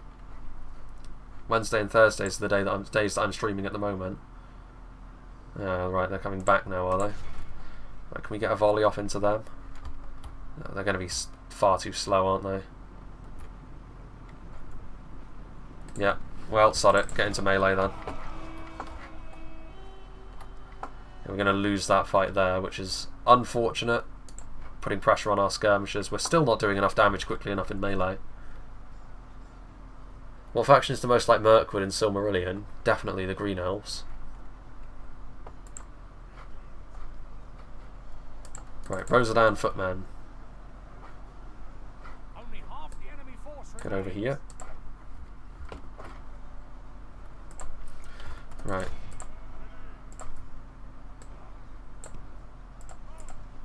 Yeah, so you go up here like this and surround them. They are running away. Yeah, we need to get you lot up here, and you.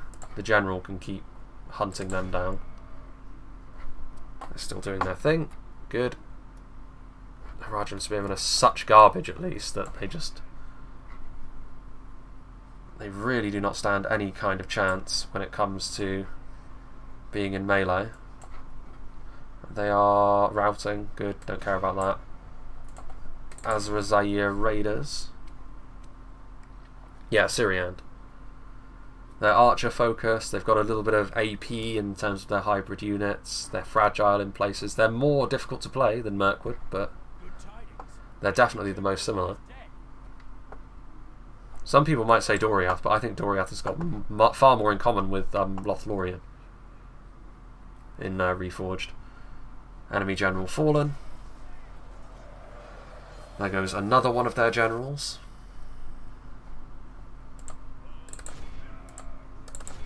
Yeah, we're about to polish them all off now. They're going to be running right to the edge of the map, aren't they? Is that them routing? Nope. Interesting. Well, there is a unit up there, I suppose, that we do need to give a hand. Anyway, it wasn't overly painful. If the settlement is weak, I think we can get away with going forwards and attacking them. Right, we did actually catch up with them in the end, which is gratifying. Do they have anything that's not routing at this point? I mean, there's this, I guess.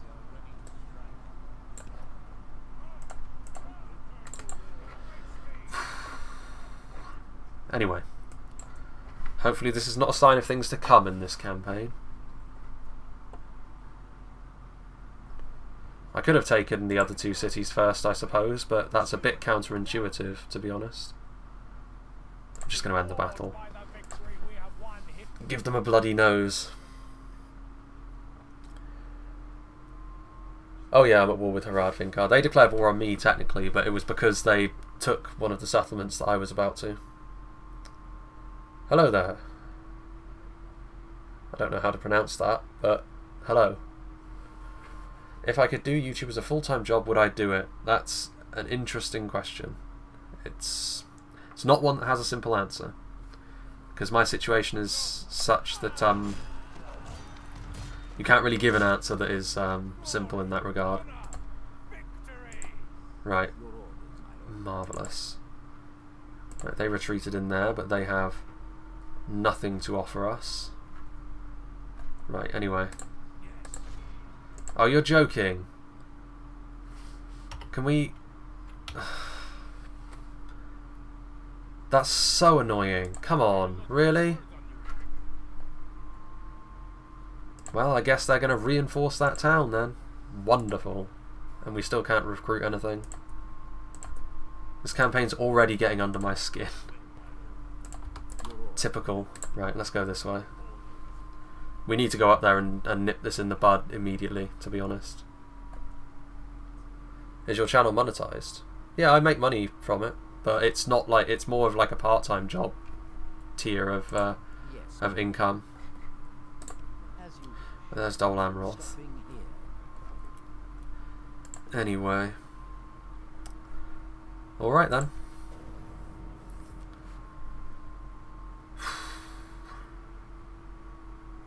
Unbelievable that. I was 1 micron away from the correct place to to declare that siege. Yeah, and now, surprising absolutely nobody, they have reinforced the fort, but not to the extent that's all that impressive, to be honest with you. Yes, Right, this time, you're going to do what I tell you to do. We shall prevail. Right, we need... Let's go for some ladders first, and just maintain the siege. your orders, my lord. What is that? Will not waste words. 1 unit? As you command. Don't mind if I do. Have triumphed. We shall engage. There we go. Glory. Marvellous. Victory. Yes. Hello Calvin, good to see you. Diplomatic standing you're taking in the campaign. Well, I was at... Oh, hello Lord Alisar, by the way. Well, I was going to actually throw that over to the chat, but because of what Harad have done, it's pretty clear. Like, we go after Harad first, and we basically claim the south. Because, yeah, I'm going to wipe them from the face of the map for this annoyance. Right, what about you? Will you... Trade rights? Relations are amiable. How about some map information? It seems Okay, good. another an honor and a pleasure. Farewell. Wouldn't have been my first choice to... Well, I suppose it wouldn't have been their first choice to As you wish. get into some trade agreements with Dol Amroth, but such is the way of things as it stands. Right, we need to build something here as well. Actually, can we... Right, we still don't have anything to recruit here, so let's go for... There's some Rosadan, because we can't recruit Azrazir, or Azrazair here.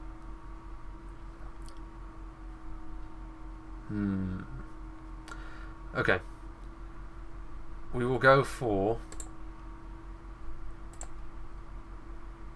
a garrison quarters first, because it has become immediately necessary to start piling on the recruitment.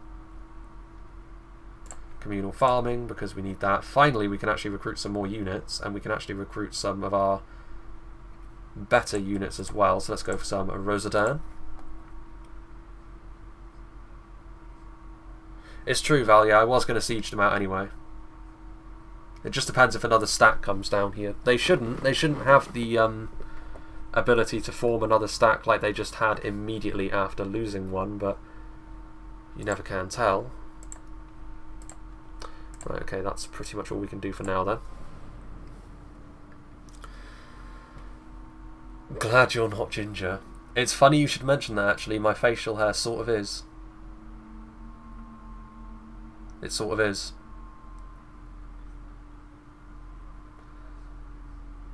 In the sunlight there is that sort of tint to it. I have got a bit of Celtic in me. Right, Caer Andros is under attack again, so Gondor are sort of going about things in the way they normally do. Relations with Gondor, eh? Alliance announced between them. Rosadans. Right, can we get in there? Yes, this is what I'm talking about. I will say that it is better here that we're able to it's nice that we're able to sort of field some units a little bit more quickly. I will say that at the very least. Right then. Your orders, my lord. Right, let's build some more, shall we? Build some siege towers.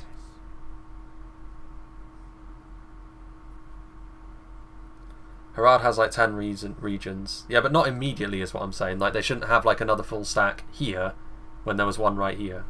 Especially considering that Harad are also at war with Gondor. I think, anyway. I think they start off at war with Gondor, do they not?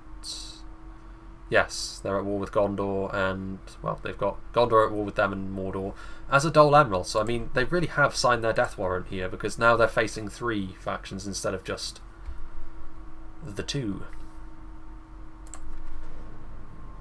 Oh yeah, I forgot him. Got to establish those diplomatic ties with the people that we want. Victory conditions for us, we're going to do the long victory, so that's 60 regions, but also specifically Mordor and Gondor. We need to deal with them. They are going to be target numero uno. Right, do you want trade? sea trade, perhaps? Trade rights, and I'll give you some map information. How about that? It's good to see Okay. another proposition. See? We can be cordial for the moment. We got some coins.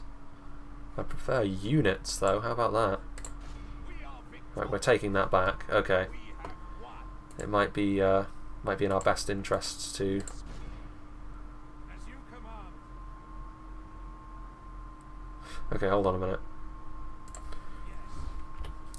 Let me just save it and see what the auto resolve on this actually looks like, because We shall engage.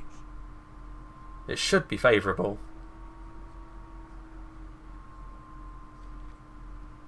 Oh yeah, it is. Okay.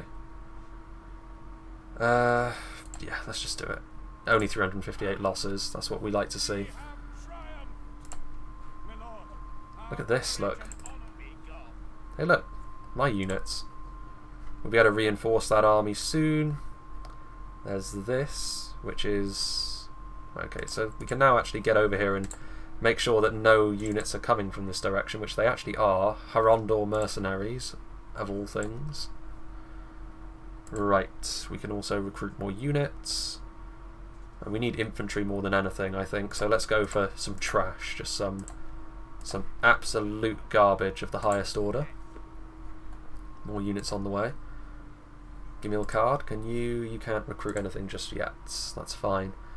There's nothing really over here that bothers me too much at this point, because we can manually fight everything. And actually, what have we got over here in Khaldoon? Can we build an armory? We can. Which I think I actually kind of want to right from the off. I mean, let's go for a Mason's Hall, because it's a nice thing that we can do. We can also go for our Azra Zaire immediately. Okay. Crisis somewhat averted. What direction we actually go to subjugate Mordor and Gondor is going to be quite interesting, though, because I think a lot of it is going to depend a lot. Are you going to try and get peace? My friends. Despite your honorless antics, we would speak with You know what? I will accept. Another wise proposition. Another wise proposition? Words of wisdom such as these. That's exactly what I thought. They may have just like doomed themselves, because a lot of their initial military might was spent there, and that might mean that Dol Amroth in particular, because they're not having to immediately contend with us, might be giving them the business sooner rather than later. Marvellous. Raiders Guild, eh? Sure, we'll establish all the guilds. Right, well with that in mind then, let's do some rejigging of the generals here, because you can start to come south, because we want our Gimil card to be leading from the front at all times. Right, you get in there. We can't recruit anything there just yet. We're one turn away from communal farming. Right, yeah, we want some of them. It is nice being able to form armies more quickly, even if the quality isn't quite the same. We still have a Harad fort in our lands, but I'm really not that bothered about that. This is going to be our next target, I guess. Gobel Merlond, which we will need a decent force to take. Right, let's have a little look. Yes, sir. Full Full sail. sail. Right then. One more turn for that. Okay. If I had money, I'd go full Mr. Beast on you. Oh yeah, I gotta repair Khaldoon. What am I doing? Well, I mean, I think if anyone had Mr. Beast money, like, you can kind of be real crazy with it, can't you? Hello, 2020. Good to see you. He can murder the Amrothian cavalry. Well, there's no guarantee that we will be going after the Amrothian cavalry immediately, is there? We might still kill Harad. It just gives us an opportunity to establish ourselves on the coast a bit more. The ceasefire. And I won't keep him there indefinitely. Like, our main generals are going to... Oh, for crying out loud, really? Come on. Well, there's a crash.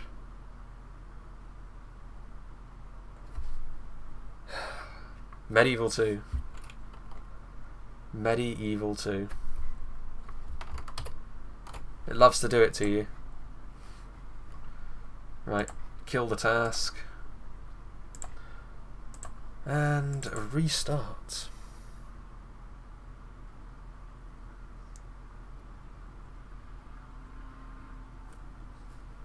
Okay then. Let's just get everything back to working order. Away from the standard settings that I use for the reshaded version to the ones that I use for the campaign.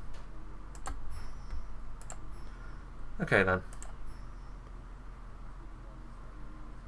Yeah, I guess so, Val. But he's not going to stay there forever. It was just because I wanted my infantry generals to take the front and I needed to leave one general back there and he was the only one I had at the time.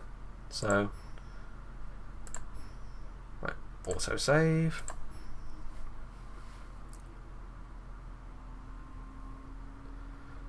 So we will move him, but it's, you know, sometimes you can't have everything be perfect. Sometimes you just need to move. That was the story of our Lothlorien campaign as well. We didn't have time to catch our breath, so there was no room for mass organisation on that front. More so this time around, but obviously with the choppy beginning we've had, right, that should be, we've done everything, I think. Actually, this gives us an opportunity to actually repair Khaldun. Marvellous. It was all planned all along. I mean, this is a good opportunity, I suppose, to actually send... we could actually send this guy back now, and then we could... oh, come on. There we go. And we could send Gimilthon forwards later. I think that's probably fair. I'm liking this setup. It adds a level of credibility to your channel. What, my face in the corner?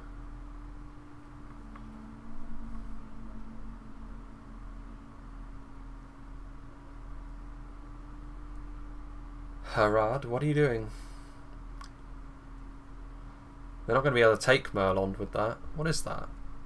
Oh, that's their navy. Guess they're going back to the middle. Right then, we actually got through that turn this time. This is why I save it every turn. It's why I'm... we've got good relations with Gondor, of all people. This is why I save it so often, though, because Medieval 2 has a real habit of doing that. Right, you get in there. I'm interested to see, actually, whether this... yeah, it means that they're not exactly fully content. Okay, well, I'll tell you what. You go back here, then. That's enough to give them happiness once more. You go down here. You... what should we do with you? It's not really worth building an army. I guess we'll go for a... we got money to burn. Let's go for mines. Get that sweet cash flowing in. Right, so now, do we want an armory? Probably not, actually, because we're not at war with Harad anymore, so we're not immediately under a huge threat. So let's go instead for... we already have a meeting hall. So that just means we need... yeah, the Rozadan units. So let's go for that, actually. Get more recruitment on the go. Get some more Azrazair on the front. And that's pretty much all we can do, I think. Nope, we can build something in Umbar. That would be most foolish not to do that. Let's go for a grain exchange. We're actually trading now, so it's worth doing. Speaking of which, let's just roam around a little bit, see what's going on. Hey, there's Pelagia. Definitely a town that we'll want to take later on.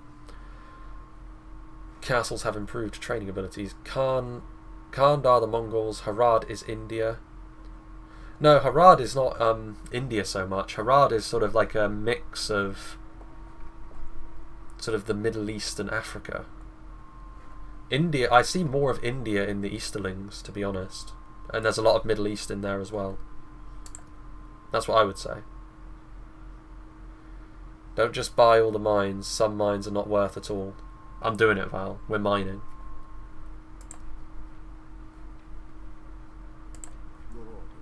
Mines for days. Right, hang on a minute. Okay. Right, let's just see here. See you, Finkar. I know you've just started this campaign, but do you plan on streaming more campaigns after this one? Yeah, probably Killer Bees. Again, at the very start of a campaign, it's not really worth talking about that at the moment, but yeah.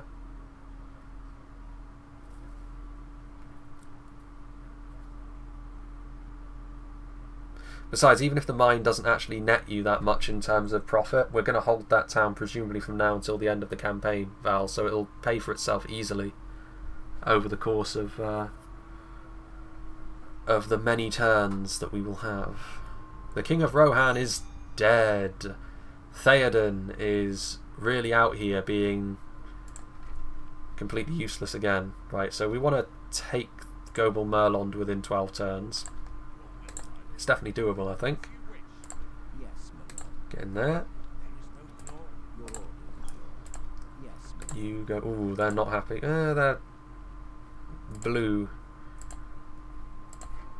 Okay, let's get some. We want some units then. Let's get some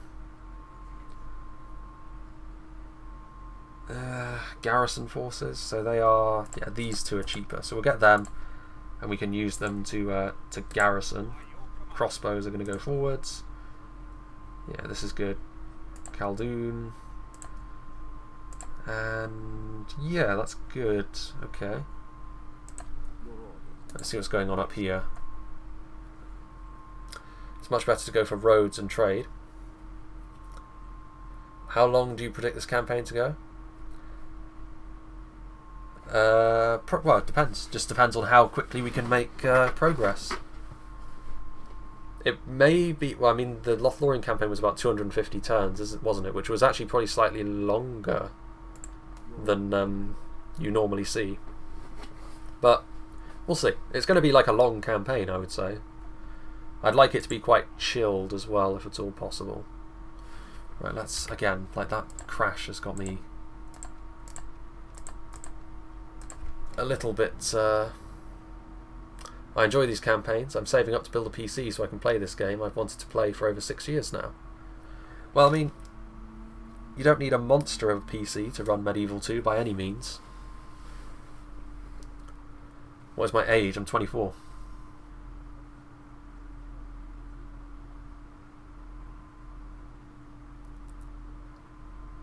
My hair is also very flattened down because I had to take the take the dogs out for a walk, and it is pouring down with rain where I'm at today.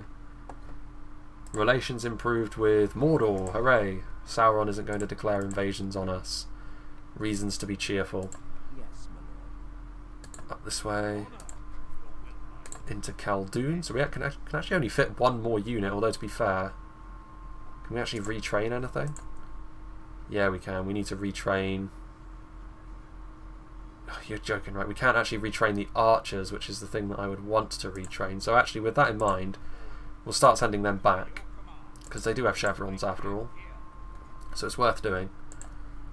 And so we can recruit some units, but Azra Zaire, is it really worth having them at the moment? It might be worth retraining some units though, like the Ar-Adunaim certainly. And you are quite depleted as well. So yes, we will retrain you and you. Good. And I think that's all we can do once more. Gimilcard is about to come forward and we can start doing things properly once more. Yes, indeed. Yeah, I'm technically I'm doing my master's degree, but it's obviously the COVID thing has made it. I should have already finished it. I should have actually finished it last week, but instead I'm going to be finishing it in February.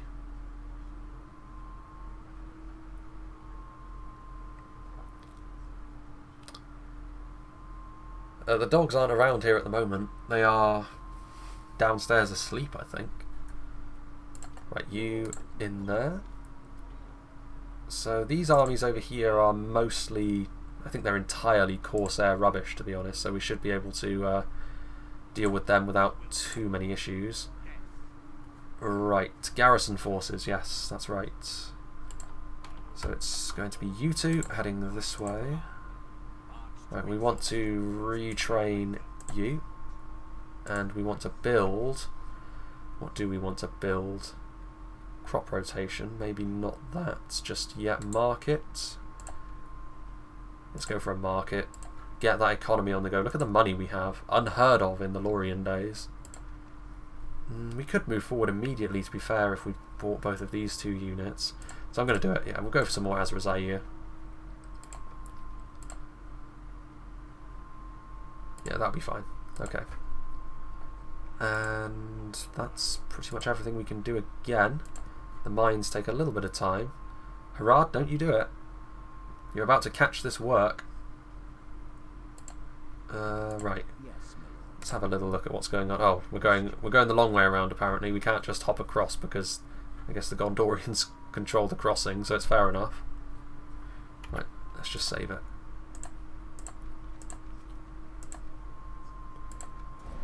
You won't be able to retrain your Ar-Adunaim units once they are dead. They are dead until the barracks event. Retraining them gives them experience or armor. Oh, right, okay, fair enough. Well, I mean, hey, not a complete waste then. Have you ever done your face cam? No. Well, technically yes, but for all intents and purposes, no. Right, what do you want? Are you out here looking for trade? Noble one, we have something for you. Yeah, sure, why not?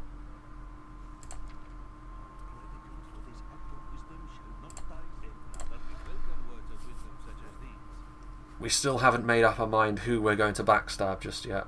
What's your general plan for expansion? The coast first, and then it depends on what everyone wants to do. We will either go after Harad or we will go after Dol Amroth. The real prizes are of course Mordor and Gondor. Wow, Rohan are just, they're having a mare already. Right, you get in there. That makes you happy. Marvellous. So we don't want anything from there just yet. One more turn and we shall move out with our stack. And yeah, we'll go after him first. Okay, so they have moved off at least. There is a town over here which I think is still independent. I think that's probably the Mumakil garrisons though, which we probably don't want to entangle ourselves with right off the bat. And I think that's everything we can do except for build a building here. Yeah, roads are going to be important because we're going to need to transport units as well, so it definitely makes a lot of sense. Let's go. I don't think they actually are on YouTube anymore. I think I removed them because they were sort of cluttering the channel. Rohan struggling early means added pressure on Gondor eventually. True, but there will also be less pressure on Gondor if we go after Harad, so we could equalise that a little bit. Maybe. Perhaps. Right. What have we got here? Unit recruitment construction report. Right. Mines are done. So let's get some probably roads on the go, I think, at this point. Yeah, more roads. Developing our land very, very nicely. Right. Now then. Khaldun actually itself is probably going to be unhappy when I leave, but I do want to send my entire stack out, so maybe it is worth our while to actually recruit some more units down here. It most certainly is, because those are Rosadans. And you can actually head up this way. We'll get you to garrison it next turn. There's no need to be too concerned. It's actually a fight that's worth fighting. How is Sin doing now? And his child? Didn't even know he had one, to be honest. I don't think that's accurate at all, is it? Hello, J-Monster. Right, anyway. This is a bit weird. This doesn't look like the desert. But who am I to argue, I suppose? Right. Actually, we haven't actually seen this unit yet, have we? The Baruthiel's Watch. They look kind of a little bit like Hashari, wielding crossbows with slightly more detail on them. But, right, let's see what we can do here. Axemen. We're up against fellow Corsairs, so it's not really going to be all that important to utilise them. Honestly, skirmishing is probably going to be our best friend here. They have nothing whatsoever that can withstand the Nardubawib. Right, you two are line infantry, as are you. Okay. And what we really want as well, of course, is to utilise all of our garbage. Azra Zaire. And they really like the sound of their own name, apparently. Right. They're not brilliant, but they're also what we're primarily fighting against, so... Right, get... Once again, we've fallen into the trap of...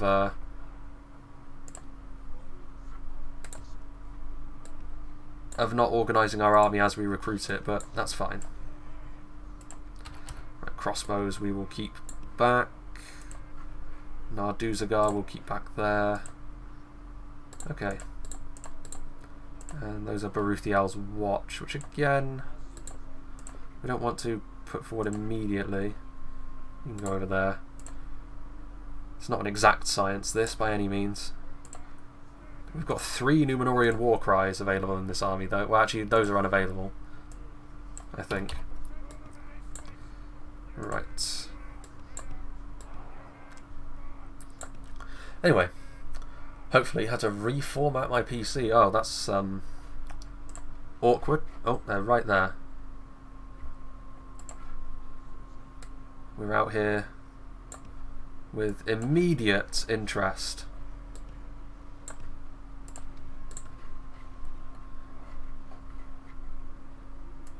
Right, let's get our crossbows on the flank, nice and ready.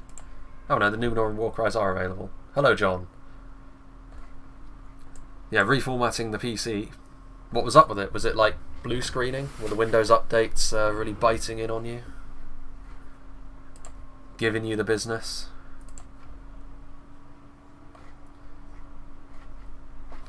What have we got going on over here? We are doing some nice damage here. Right, do we have crossbows that we can shoot at all? No, we do have warriors, certainly. Oh, they actually have the Marines as well. They're a unit that's definitely worth going after. Pretty deadly. And they are getting slaughtered on the front, though. Right, let's run forwards. And we'll also do the same with you, albeit we'll walk into melee with you. Right, yeah, shoot them. Utilise the crossbows. Yeah. And now's the time to wrap around the flank as well.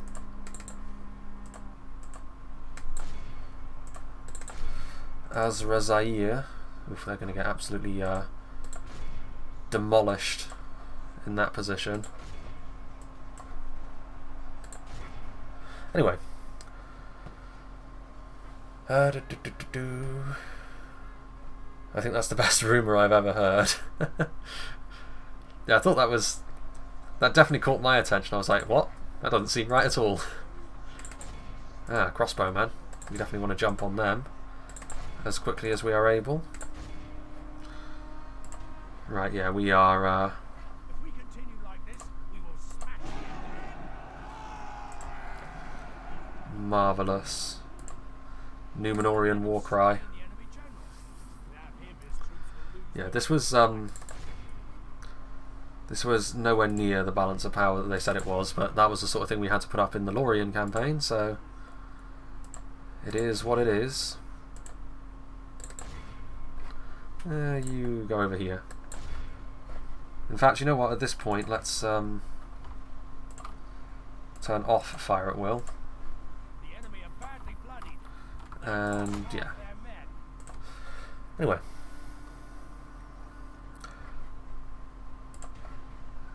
Yeah, we good. Light work. Probably want to... there he is. Ar-Adunaim himself.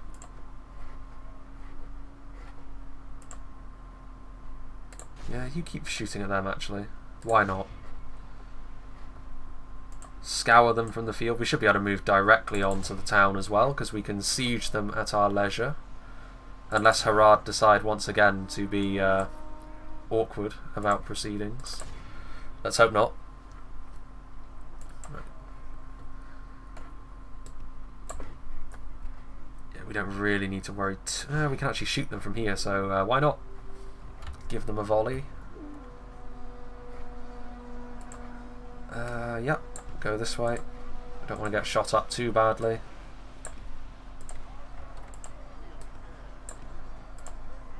Where are you? That should be enough to rout the rest of them off. Didn't actually end up using most of our crossbow ammunition, but that's just fine. Do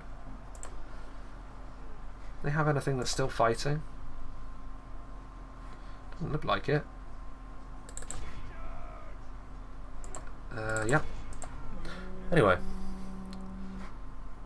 That was definitely not very painful at all. It's nice having numbers in comparison to the Lothlorien thing, where we had to be very narrow with what we were doing.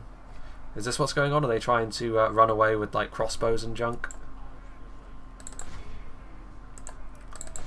Well. You just go after them. Alright then.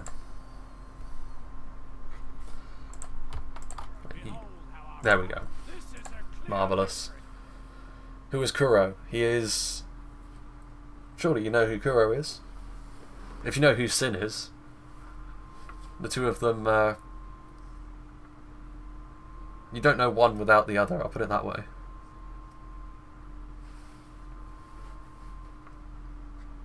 Kuro is the one of the co-creators of Reforged. And there we go. Lovely, just what we want to see. Can we move directly on to Merlond? No, we can't. We can move a little bit closer. Yeah, Khaldun is not best pleased. But we can fix that. Yes, anyway. Regardless, right, we'll save the game there because we don't want to engage in any more crashing. Actually, that's a good point. Let's there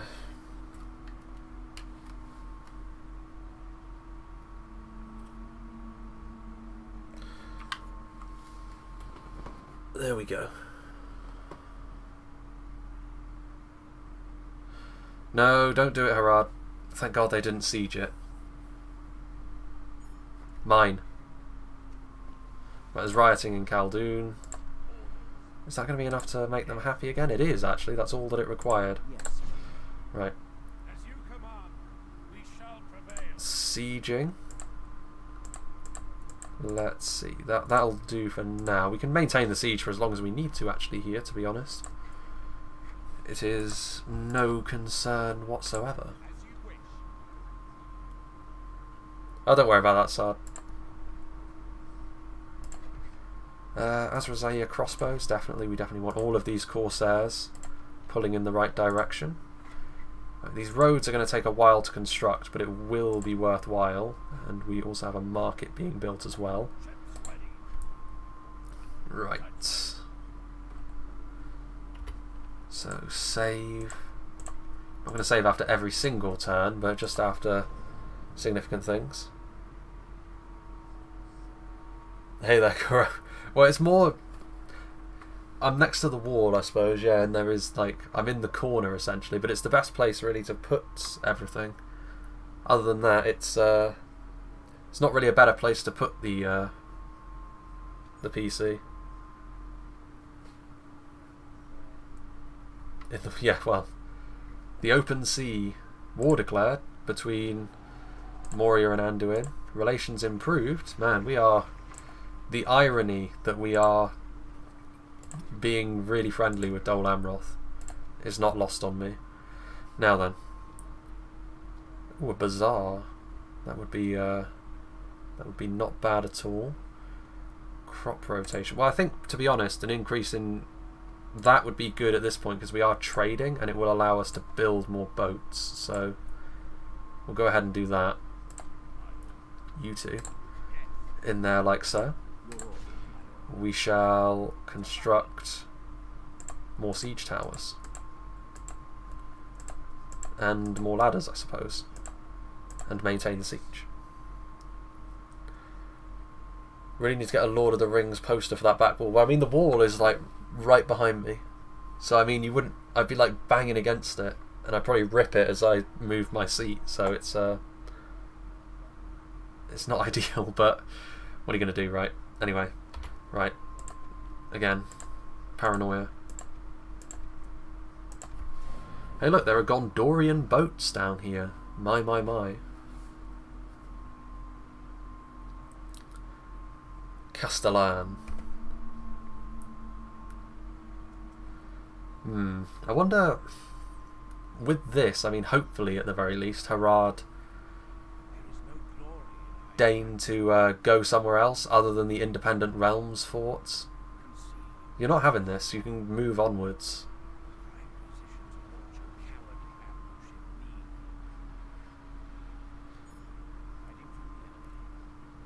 Well now, that's quite an interesting place for the ring to spawn. Minas Tirith. Sauron could take to well, I mean, I guess like there's no danger of Gondor crumbling and Minas Tirith being taken immediately, at least not that quickly, but that's a stone's throw from Barad-dûr. Come on now, Kuro. Right, let's go this way. We need visibility.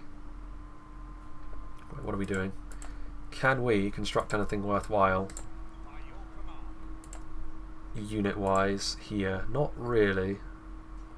Haradrim Archers are really not worth anything at all. Anyway, turns until surrender 4. Let's just keep going. There really is just no rush whatsoever. We'll auto-resolve it next turn, I think, and see how that treats us, because we got reinforcements, if need be, all over the place.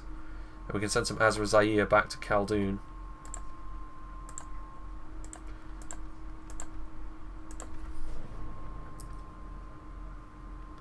Yeah, big oof. Harad, you really ought to be, like, they really ought to be elsewhere. After I killed that army of theirs, they should be endeavouring to defend themselves against presumably Dol Amroth, but Gondor are down here as well, so I mean, not entirely sure what they want to do, but AI will do its thing, I suppose. What on earth was that? End of turn report. Trait increase. Gimil canned. You can go in there for now. Still a few turns until that's done. Right, let's deal with this now. Oh yeah, easy. 277 losses. So that should be mission complete, should it not? I think. Yes. Mission expired. Oh, it wasn't conquer, it was blockade the portal. Why on earth would I do that? Well, I guess there is a reason, but not for an Independent Realms thing. Right, let's go up this way. Right, so that is still independent. Barad Han. Which probably is worth going after as well. That's independent land still. So, Right, first things first, let's see what we can do. Mason's Hall. We can actually already build our ships here, which is quite nice. Okay. Marvellous. What have I missed? Hello, circuits. How much longer do you plan to stream? Probably about an hour or so. I would say. There's no need to make this one super long in the way that the last Lothlorien one was, because all this one is really about is just setting the scene. Do you get revenue on streams? Yeah, I get ad revenue on streams. A Raider Guild. Nice. Hornburg Siege. Diplomatic relations with Mordor, and I'll be rewarded with... Ooh, hello there. Ithilien has been reclaimed. I suppose that's because Harad elected to attack me instead of doing what they should have done. That's interesting. Okay. Right, we've got some good visibility now. But yeah, I get ad revenue. 30 different ads on the... I mean, to be fair, like when it comes to monetization on streams, the only option you have is tick a box for monetization. I don't get any input on how many ads run, which is a shame, because one thing that I don't like to do is just plaster my videos with so many ads that there's one every 5 minutes. If that's what YouTube are doing, then that's a bit of a shame, to be honest with you, and it wouldn't have been my first choice, but it is what it is. I don't have any, at least not from what I can tell, I don't have any control over that. But yeah, Super Chats as well, I've got them enabled. And the Patreon link, which I don't really publicise too much, but it is just intended to be there as a nice little tipping thing. More so than anything substantial.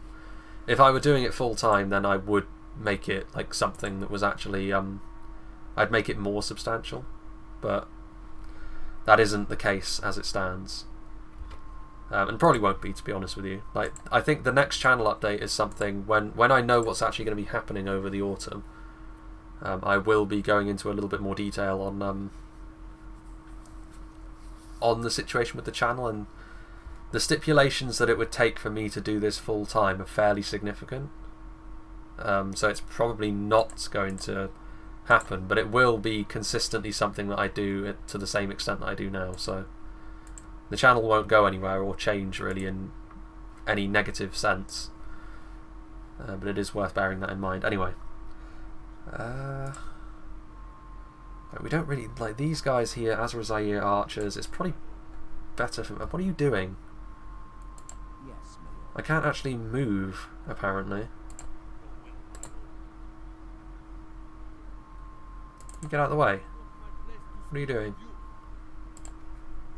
Right, okay. Well, we'll see if they actually move. If they don't, then I will need to actually declare war on Harad again, because they're actually blocking me.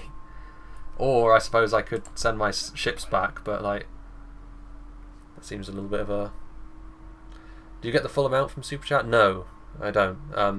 YouTube takes a cut of that. To be fair though, Patreon takes a cut of what they take there. It's not as substantial as the one that YouTube takes, but YouTube isn't going to run a service like that out of the goodness of their hearts. They are a business. Anyway, what am I doing? Right, we'll save, and then we will end the turn, because there's nothing much more we can really do. I do want to move forward and take that other coastal town, though.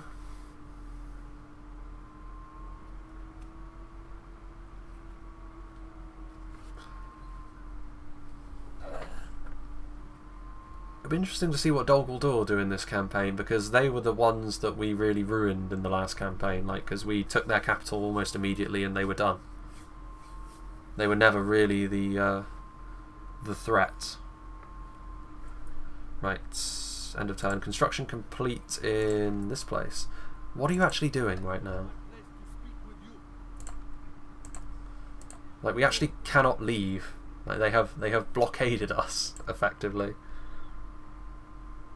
Which version of DAC is this? 4.5. Where did this come from? Oh, I see. We're training units because we don't have a general in here. Yes, quite so. So with that in mind, we should actually train a general, shouldn't we? You move forwards. Right, can we actually escape, is my question. Can we embark our units? Yes, we can. So we can actually get away. They're just stood right there. Okay. Well, we can actually build another building now. A shipwright probably isn't necessary. A brothel. Man, building income, eh? Only 1,000. This is actually an area, though, where we do need to start increasing our culture. So I would say it is probably in our best interest, actually, to build that dark sanctuary. We should probably start building them elsewhere when we can as well, because there will come a point where we need to start training our Ar-Adunaim units. And we will not be able to because of the King's Men culture being something we need to establish for ourselves. I'm not really the best person to ask about iPhones, to be honest. I will say that I've had both, and generally speaking I preferred the Samsungs, but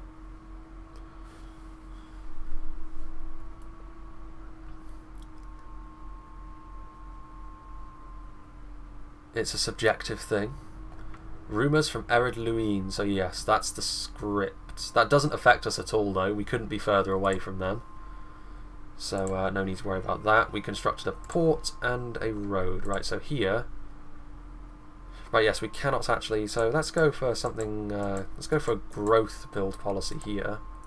Because we don't have a general in there, so we can't actually choose what to build. But here, we can choose what to build. And I think...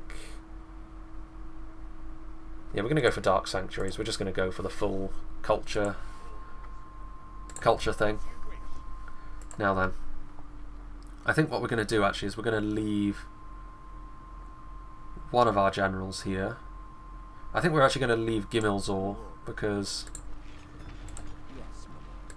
I'd like the crossbowmen to join us. As for the rest, though, I think we will actually take the full complement of Corsairs, and we will move our ship down here so that we can embark the rest of some of these boys on as well. What's my favourite colour? I do like a bit of dark green, have to say. A bit of dark green does do it for me. There's a colour called British Racing Green, which a lot of the old cars from the 60s use. That's a nice colour. Right. Do we have anything we can build there? No. Yeah, we already checked that. Ardamir, one more turn until roads are done. Okay. Dol Guldur colours, yes. Dol Guldur. The little gremlins in the forest. Turns out they were right all along. They had good taste. I have an iPhone at the moment, yes. I preferred the Samsung I had before, but it's not really that much of a difference. When it comes to phones, as long as they just do the job, I'm not really that bothered. They're really trying to bribe me? Okay, Andros is under attack again. Out here trying to bribe me. Right, so we can fit 6 more units in there, and in here we have more than that. So we can leave one behind. That probably isn't what we want to do though, because they probably will revolt. Maybe we do. Maybe we just go for this amount here. Embark them. Yeah, that'll be fine. And then we will start heading up the coast, and hopefully this is still an independent town. We can always hire a mercenary, to be honest. Right, Ardamir. Yeah, Dark Sanctuary. Let's go. Need to get the ruins of the pillar on the go for Umbar. Hello, Owen. My favourite faction in Divide and Conquer, or Reforged, or Silmarillion. What are we talking here? In Divide and Conquer, I'm not sure. I do like the aesthetic and the overall theme of the Remnant of Angmar in Divide and Conquer, but I also quite like the Ar-Adunaim in terms of what they're all about, like the returning, the true heirs to the throne sort of returning from whence they came. Right, you need to leave, I gotta be honest. Like, you need to just get out of here. Right, let's get some visibility on this. Oh no. No, don't take it, please. I'm so close. Oh well, I guess we can disembark and go after this town here. which it might be worth actually going over and having a little peek at that.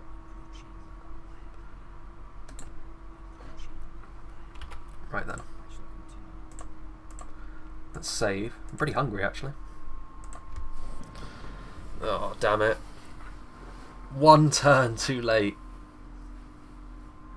I guess 2. Yeah, the face cam might be a permanent fixture, it might not. Or it might be sometimes and sometimes not. Haven't really quite made my mind up about that yet, but I figured I might as well give it a go. Partially because I was interested to see if the quality of it was okay. I suppose when it's as small as that it is, it can be a bit grainy and pixely on zoom. Look, can you leave me alone, please? Like, they're trying to bribe my dudes. And I gotta say, I'm not a fan.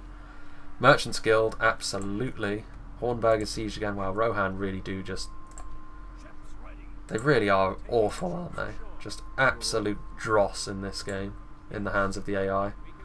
This is still an independent realms town, I believe. It is indeed.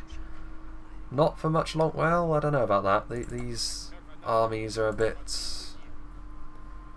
Well, I guess this does sort of bring us to the choice that we will have to make sooner rather than later, right you? Northward bound. Building a port there. I'm okay with that as well. That's trade. Umbar. Leather worker. Superior leather. That's worth it. Master Mason's Hall. Reduce some of those costs. We build any more units actually? Units would be appreciated. We can indeed. Let's go for some Rosadan. We don't need to go too crazy at the moment though. Let's just get our boats in here. Don't know what the Gondorian Navy are doing, but there you go. Right, let's see what they do. If they pass up the opportunity to take that town, then we shall take it ourselves. Hello, Jasdeep. Dol Amroth.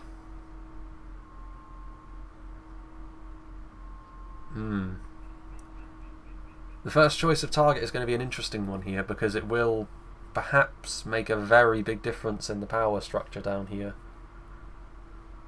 If left to the game's own devices, if no players were involved, Mordor would almost certainly win down here. But if we do go after Harad, that may not be the case because Dol Amroth may... I'm also really thinking that we need to deal with Harad like right now because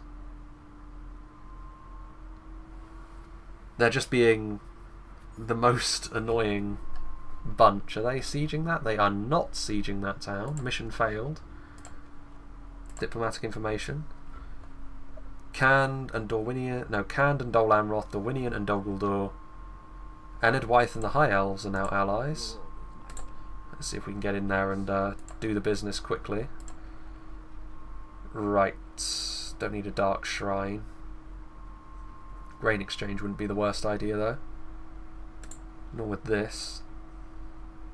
Let's go for a grain exchange. It's nice and cheap and it will help. Khaldun. We're going to keep building that port though because it's definitely worth it. Ardamir. Right then. Master Mason's Hall, I think.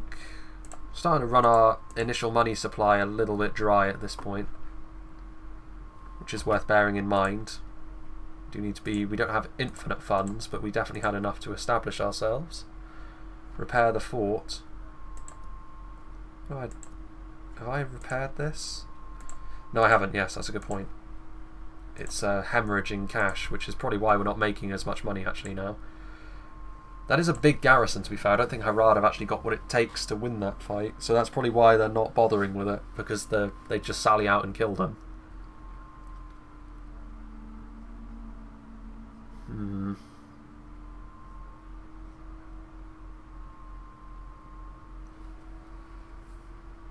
You should go for whatever makes the map look best. Coastal Empire.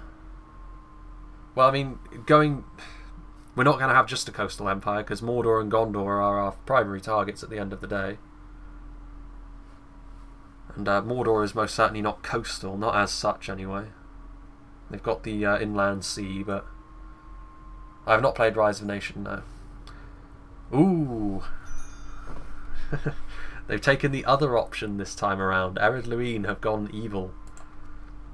Dorwinian Resplendent. That's interesting. Dorwinian, the powerhouse once again. Amon Ithel. Yeah, that's this town, isn't it, that we want? So Ar-Adunaim are going to be the villains of the peace. Marvellous. You love to see it. Right, Khaldun. That's that. Gobel, Merlond. The only thing we can construct here is actually ships, which is quite interesting. That can carry on as it is. Right, meanwhile... Wait a minute, what? No, I don't want that. I want to not go after Harad. I want to go after the town. Construction of this siege equipment is not required. That's quite interesting. Only rams. Okay, we'll build a lot of rams then. I will happily take that. Okay. Anything else we can build here? Let's go for some bowmen. Why not? Don't want to go too crazy on these units over here though. I suppose it does help us to build up an army here though, because we can transition it over to Ardamir quickly, and we can send it up towards Tal al-Jaf if we decide to attack them. This Harad army is just sat here. It's just menacingly hanging out, which is a little bit strange.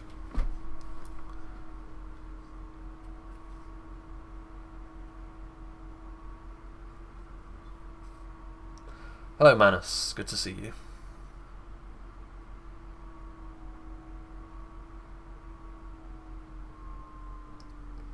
Just keeping an eye on the time. Oh yeah, don't we still have units in that fort, don't we? That took it. They don't need to be there anymore. They can be moved forwards. The Wrath of Khan, the hordes of Khan are come. Cool. This force, yeah, there's some Rosadan units in here. Crazy. Get into Khaldun. I'm not getting free upkeep on them anymore, but that's fine. Fortify that place just in case it falls under attack. Master Mason's Hall nearly done, as it is there. And we can actually build something else here now as well. Warlord's Hall. Yeah, more... What we really need is, I mean, it wouldn't hurt to have some artillery in places, certainly. Communal farming, though, is definitely the way to go here. Who are your allies again? I don't really have allies. I've got trading partners. I'm trading with Gondor, Dol Amroth, and Harad, though, of course, that most certainly is not going to last. Hold on a minute. That's just going to save it and see what the auto resolve on this looks like. I might, if the thing doesn't require towers anyway, then it's probable I can just capture it anyway. Oh yeah, that's barely even worth. That's a yeah. Yeah, we lost a few men there actually. No worries. Occupy the settlement. We got 2,000 gold coins. Excellent. You love to see it. That is a unit of 4 halberds. Can we combine those units? No, that is a fully healthy unit of halberdias. Okay. So we need some things. What do we need? Do we have a masons? And they've got absolutely nothing here. Yeah, Mason's Hall first, and also repair it. And this town is not very well developed. I'm about to take an American Sign Language test and I'm worried, but watching your streams distract. I don't worry too much about it. Like, one of the things that as long as you've put the work in, then the results will come. That's the thing that I've learned. As long as you have, even if you're worried about it, I promise if you've put the necessary work in, it will fall into place, because your brain has a way of delivering when the time comes, as long as you've actually put yourself in a good position. Right, so I think that's pretty much... I mean, there is an Independent Realms territory down here, I think, isn't there? Is this a town that you can take? Possibly. I think it is an Independent Realms area still, but if it's a Mumakil garrison, it might not be in my best interest to poke that hornet's nest. Right, anyway. What are we doing here? Master Mason's Hall. Okay. Again, really paranoid with the crashing now, but now all we need to do is just simmer away. You got your marks? How did you do, Jasdeep? This is the first time I've seen my face. Yeah, probably. I posted that picture of myself, but it's the first time I've done a face cam, really.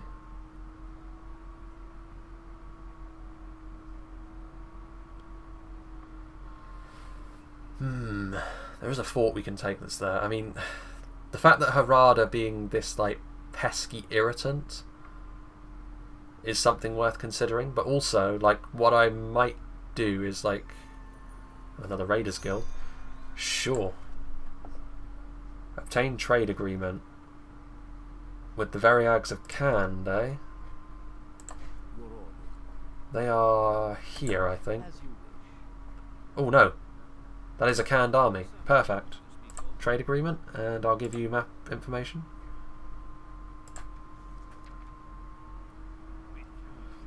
Excellent. Oh, they're bankrupt.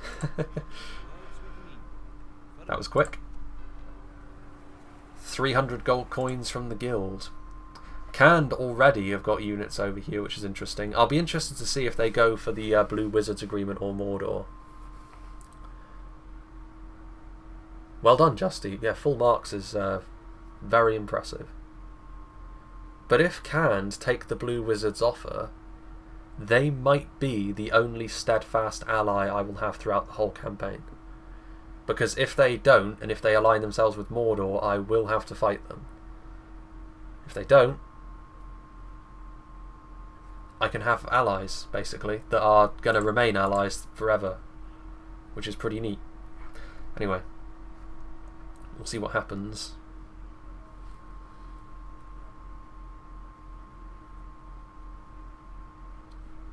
Right, Gobel Merlon. Do we need to build something in here?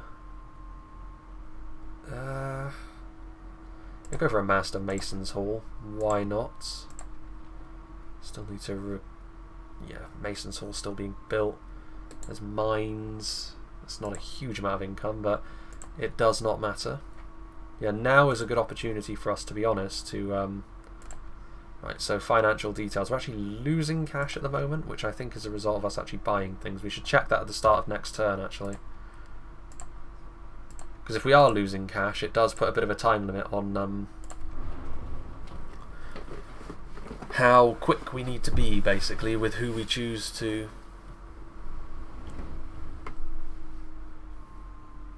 seek history. That's cool.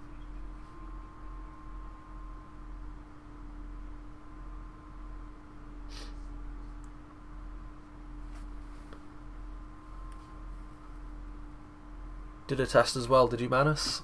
I hope you got on well too.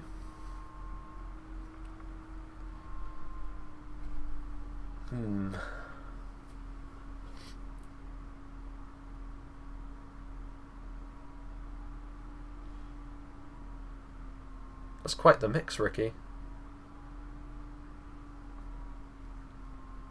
I think Can just got... I wasn't actually looking at the screen when that happened, but didn't they just get attacked? Lorien under attack. My. Our old selves. Construction reports. Ardamir and Amon Ithel. Right, so this is a place where we can build. What we want, really, is economic buildings at this stage. There's a lot of money to dump into a mining network at this point. Right, this, however, is something we can build quite a bit in. Land clearance first and foremost. We could do with building some towers, which actually we can do, can't we? Yes, we can. We can send this gentleman out on his own, basically, to just build some watchtowers. Guard our lands, which is nice. And, right, what can we build here? A practice range... I mean, we still don't have any recruitment slots because we don't have the Warlord's Hall.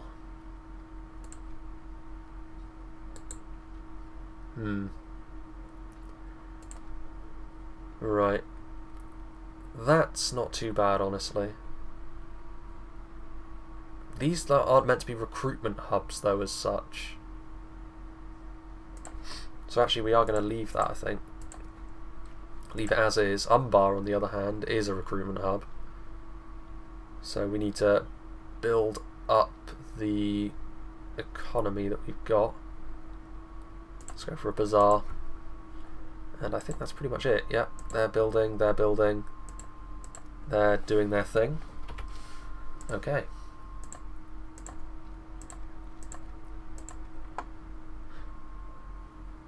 A lot of students in the chat. Yeah, including myself, after all. Not for much longer, perhaps, but, I mean, who knows? Could certainly go either way. With the delays of COVID.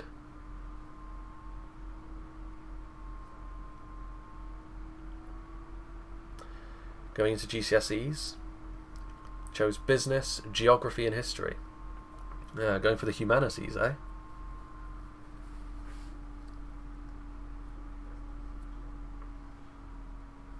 Because I did, like, advanced science, or whatever they pertained to call it, I had to take full course religious studies as well, as sort of an offset for that, Yes. which is certainly a thing. Right. Yes. Making camp here. Yeah, let's go for a watchtower there. This tower will keep vigil over the land. More or less marshalling our whole territory at this stage. Don't think we can actually build anything else at this moment in time. Oh no, we are making money. We're making a lot of money actually. So yeah, we should reinvest where we can. Maybe it is worth building this mining network, honestly. Yeah, like, it's a decent chunk of change, that. Yeah, let's go for it. It's a big investment, but it is worth it. Having a nice economy base that we can rely upon later in the game. Right, so we have a spy, which we can, I guess, send down this way. Okay.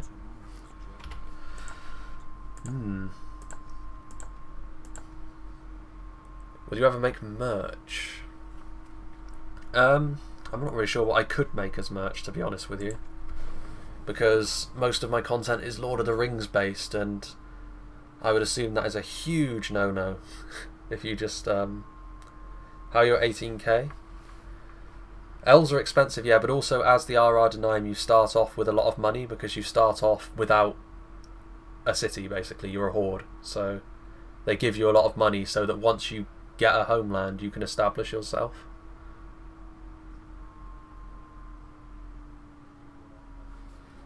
Right then.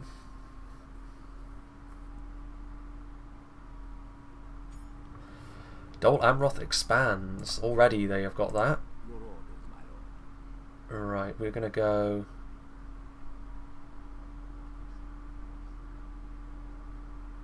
here. Honor. And build a tower.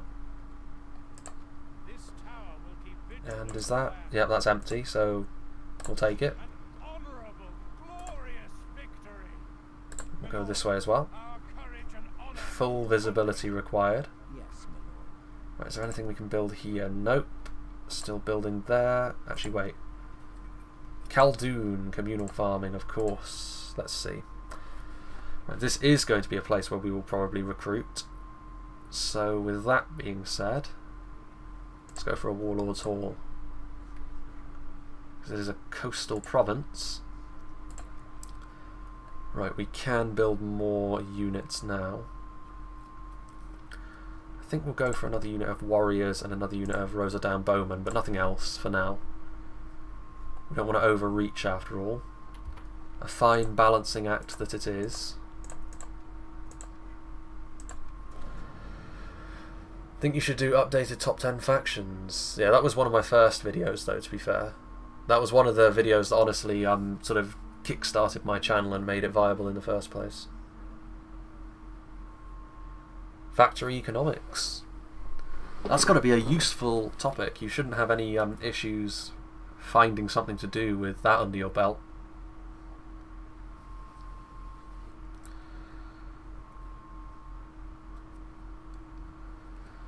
Right, we're coming up to the point now where the choice will have to be made between who we decide to go for. What are you doing? Where are you going? Trying to conceal yourself. Don't think I don't see you.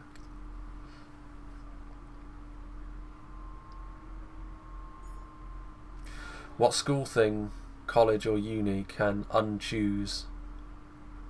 Oh, hang on a minute. A gift. Money.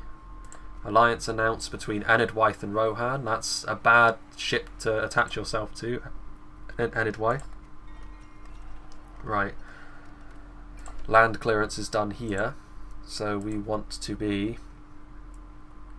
Dark Sanctuary wouldn't be the worst thing in the world. Nor would a grain exchange, though. Or an armory. Where is the armory, actually? Can we not build it? Master Mason's Hall. Oh no, there it is. Okay. Conscription camp, that's it. So yes, this is a Harad territory. So this is our unique building line, basically. So we can build this. It will do a lot for us, actually. It'll do building income, but it will also decrease happiness by a lot. Which in brand new territory is maybe something we don't want to do right from the off. But what we do want to do is... I mean, that's very cheap. Okay, let's go with that. A grain exchange. Gobel and Merland. Internships in the Netherlands. I missed that. It just vanished from view pretty quickly. Economics is also a field that a lot of people do, though, which is like the other side to that, where the best way to do that is to make sure that you do well enough that you're sort of above average, so that you stand out in the right kind of way. Yeah, this is another Southron building. Maybe it's worth building in Gobel Merland, actually, because this could be another recruitment hub, and we're going to keep garrisoning this, so we're going to need a meeting hall before anything else, I suppose. Still building that. What about the army here? Right, that's fine. That's okay. I mean, to be honest, we need the ships here more so than anything else. Right, that is pretty much that. Azrazer warriors. And yes, I knew we forgot to do something. Build another watchtower. That's good. That gives us full visibility over all of our lands. Now then, it makes sense that the sort of ranger risk management is one of my favourite parts of my education.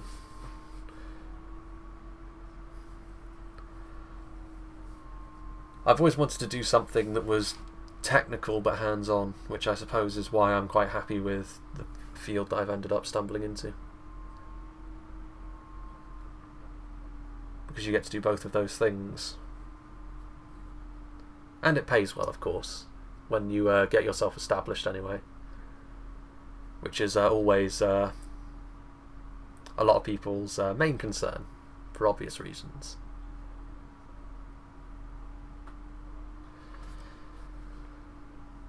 Don't know if we've got any more independent realms town we can go after. Merchants Guild. Mordor, eh? Yes, my lord. Okay then. I don't think we're going to be able to reach Mordor in time. We can try and get to some of their armies up here, we'll see. Another independent realms fort there. Right then. Relations improved with the Haradrim tribes. See how long that lasts. Now then. What do we want to do with this force here? I'll tell you what we'll do right from the start. We'll go this way with them because we can put them into this area here. A bazaar is nearly done. A warlord's hall is getting finished. One more turn for that. Yes. You can go back into Amon Ithel. Right. Okay. And this here... Okay, we will, I think, take you three.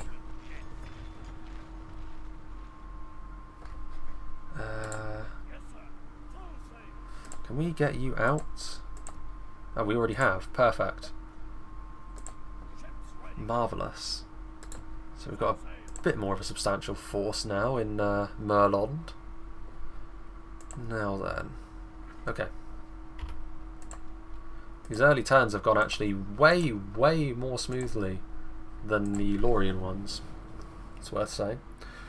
Oh yeah, I'm going infantry, Calvin, with the Black Numenorians. Heavy plate and aggression. That's what we want to be seeing. Okay, so. Oh, you're not talking to me, you're talking to Lazy C. Combat medic.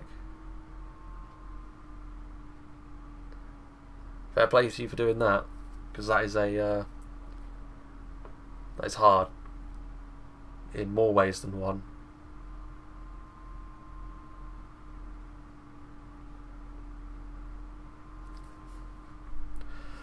So now, I will throw this question over to you. Who do we prioritise killing? I shall continue tomorrow. Do we go after... Oh, the Steward of Gondor is dead. Denethor is slain. Fornost is assaulted. So who are we going after? Do we go after the Haradrim? Or do we go after Dol Amroth? Because the choice there will then determine who we then go after following on from that. If we go after Dol Amroth, then we will of course follow through and take Gondor first. If we go after Harad, then the idea is that we will go after Mordor first. That is the question. And I will leave that simmering away for the time being. And we will go after, or we'll go about building up some things first.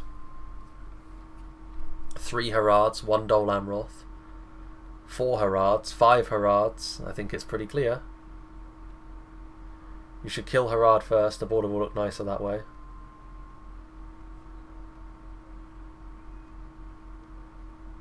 It's looking like Harad. We've got 1 vote for Dol Amroth and 6 or 7 for Harad, so it's looking very much like Harad will be our first victims.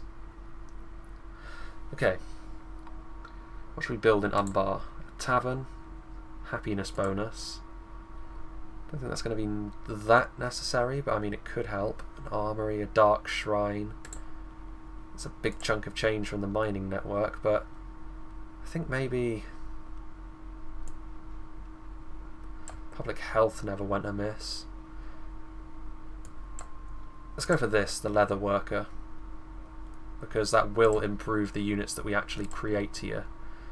Speaking of which, we'll wait a little bit actually to recruit them because there's no immediate rush.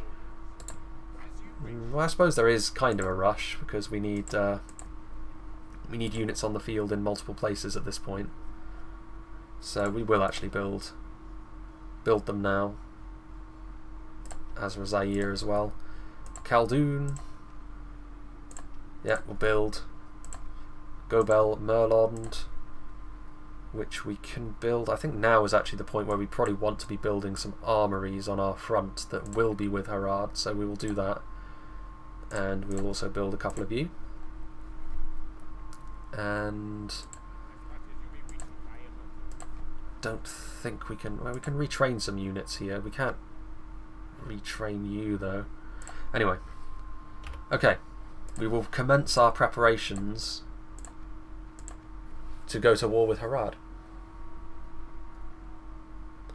Need to go offline in a minute, deliver the rest of the mail. Well, don't worry about that, Mark, because the stream is sort of winding to a close at this point, because what I want to do is just set up the position so that tomorrow we can go to war with Harad immediately. We don't need to worry about anything else. So, I mean, this is canned territory over here, isn't it? Is this a city? No, it's not. Where's the town, then, for this region? Or is this... Because it's not Dol Amroth territory, this. Is it up here? Oh, no, it is. There's an Amrothian keep there. Regardless. I wonder how Sauron subjugated the men of Khand and Harad. Probably fear, I would say. I'd say that's how Sauron does most of his best work, to be honest. It's more the intangible stuff that he, in the story, does really, really well. Like, yes, he's got a big army, but ultimately what he does is he leaves people to defeat themselves. So I'd say that that's really that's probably how he subjugated them. With the Easterlings, it's probably a little bit different because of their sort of dragon worship and the fact that they were they've got like a history with Melkor going a long way back anyway. So it's probably a little bit easier. The next live stream is tomorrow, yeah, and it's at the same time. Probably about 1:30 GMT-ish will be when it starts.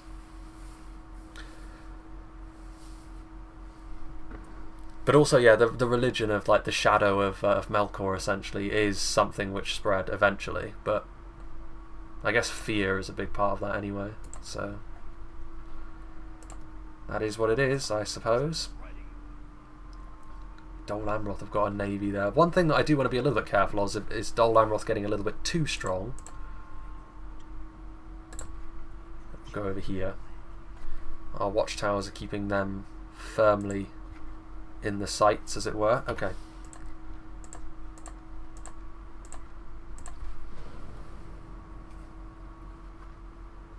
Because if you think about it, Sauron himself was incorporeal for after the events of the opening of the movie, essentially the Battle of the Last Alliance. He himself was. It was just his influence that did things. It wasn't his presence so much. Like, he wasn't taking to the field in the way that he used to, like mace in hand.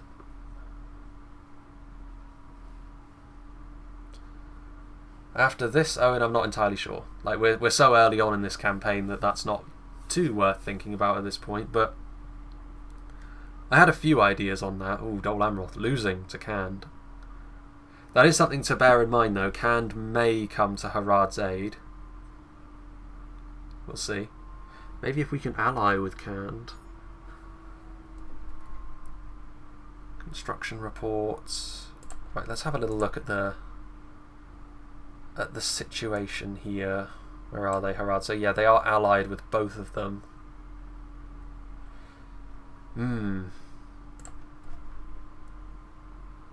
Okay. Maybe. I don't think it's too much of a problem though, honestly. I mean, Khand are here, but like they've got other things to be concerned with. But we do need more units. We're still making money rather easily. So let's get you lot heading over this way. And some more Azrazer crossbows. Actually, yeah, and a unit of raiders, I guess. We definitely want some of that very useful numbers on the field. We also want an armory here. We're probably going to be attacking from this way up towards Tal al-Jaf, so in fact this is probably where we're going to be attacking primarily. Amon Aithel's probably going to be a town that we just sort of sit here and snipe armies out with.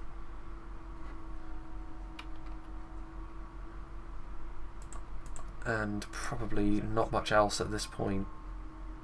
Okay. Just a few more units and then we will be ready to make our move.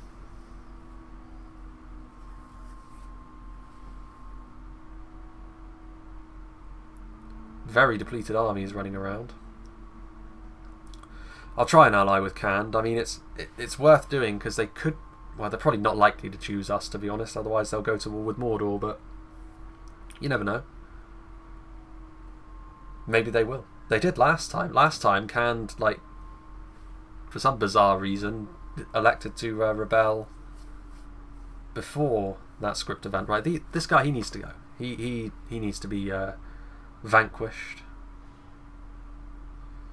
And that Dol Amroth general's not doing very well, is he? Having a bit of a rough time of it. None of these stacks are that impressive, though. They're small enough to the extent that my armies will easily kill them. It's just a matter of whether or not I can keep garrisons decent enough to hold my keeps.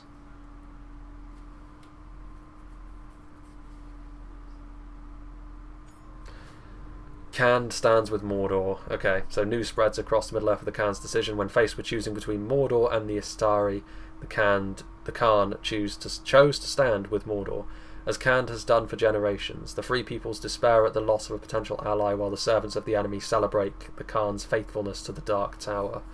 Rumours fly now that the Istari will lay waste to the Khan's capital in an attempt to overthrow his authority and free the people of Khand from the yoke of the enemy. So Khand this time, it's the other way round this time. Khand and Ar-Adunaim have both chosen the evil route rather than the good route. So that's interesting. With that, it is actually probably worth our while, to be honest, to go after Harad more so, because we don't want evil getting so strong by us going after Dol Amroth as well that Mordor becomes a nightmare in the late game to deal with in the same way that they were last time. Okay, one more turn until we've recruited those units there. We've got some garrisons going on. They can pretty much hold indefinitely, I think. Yeah, they'll be absolutely fine. I mean, what is this army here? Yeah, nothing too worrying about that. Right, we want an armory here as well, don't we? Yep. Right then. I think we'll end the turn there. The key is just making sure that once we move forward, we can just sort of continue to do so and just massacre Khand, basically. South of the river here, near to where their capital is, that's what we want to take. That's what we want.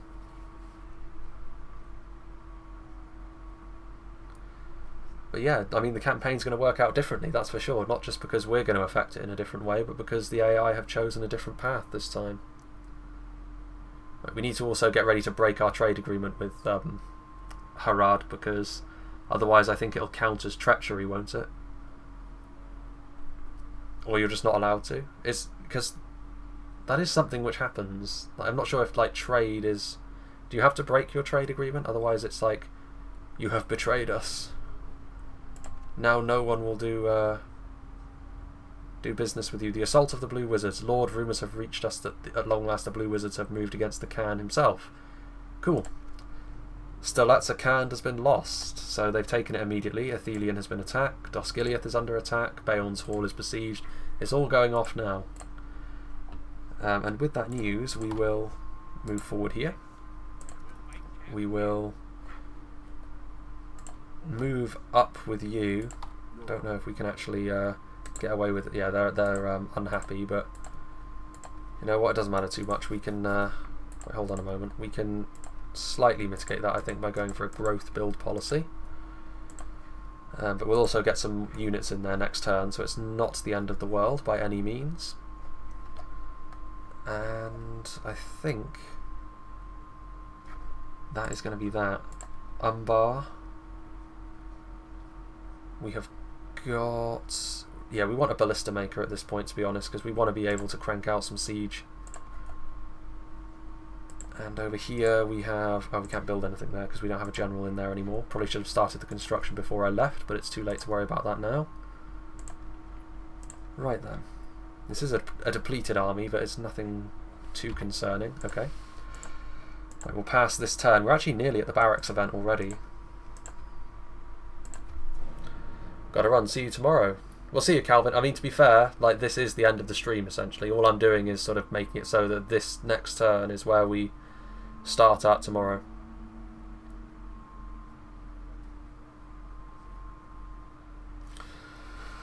So, yeah. See you tomorrow, Calvin, hopefully. Where we will get ready to begin our war on Harad, which I'm sure Dol Amroth and Gondor will be very pleased with. I mean, the Blue Wizards themselves are quite interesting. I think they are just a horde faction as it stands, but I'm wondering if they can, if they do overthrow Khand, we can actually be friends with them, which is pretty cool. Khand are starting to do the business against Dol Amroth. Right then, Athelion has been lost again, so yeah, Gondor's initial. One thing that I will do quickly is just make sure that we get in there. War. Well, that changes things almost entirely. Instantaneously, we have completely the opposite thing going on. Dol Amroth have declared war on us, so instead of going after Harad like we were initially going to, Dol Amroth have made their bed, and now they shall have to lie in it, because we're going after them. Yes, ma'am. Well then, that's quite interesting. So with this, you can go back down here. Splitting our forces. You two can head up here, and this army can combine into one stack. Okay.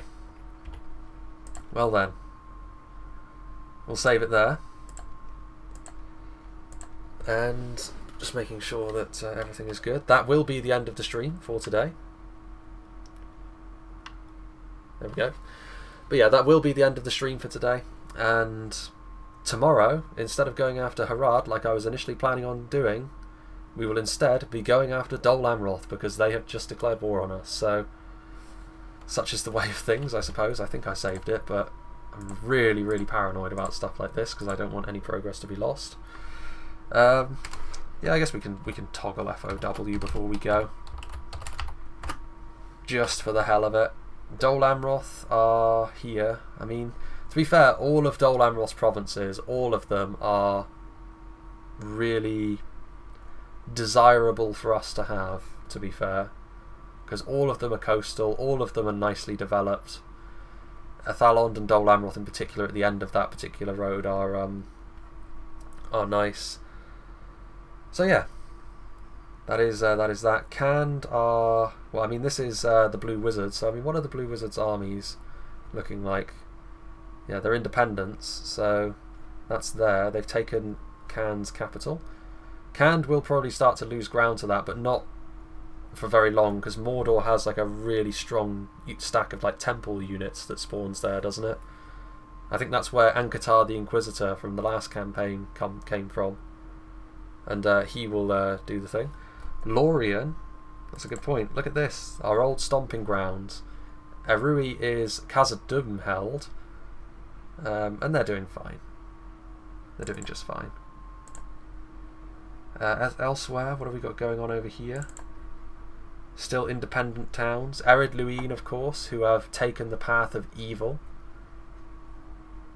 Angmar. I mean, with that, I have to say, with Ered Luin going evil, I think the Northern Dunedain are pretty much doomed, but we shall see. Anyway, toggle FOW. So tomorrow, the war with Dol Amroth begins, and I guess we will be we'll be playing the campaign out as is the most standard way, I suppose. I was intending to mix it up by going for Harad, but the game has decided otherwise. So that is going to be that. So yeah, hope you'll join me for tomorrow for the next stream, which will be at again the same sort of time, sort of 1:30ish GMT. And yeah, we'll go through part 2 of this, and yeah, hope you enjoyed this, and I hope you'll join me for whatever is next.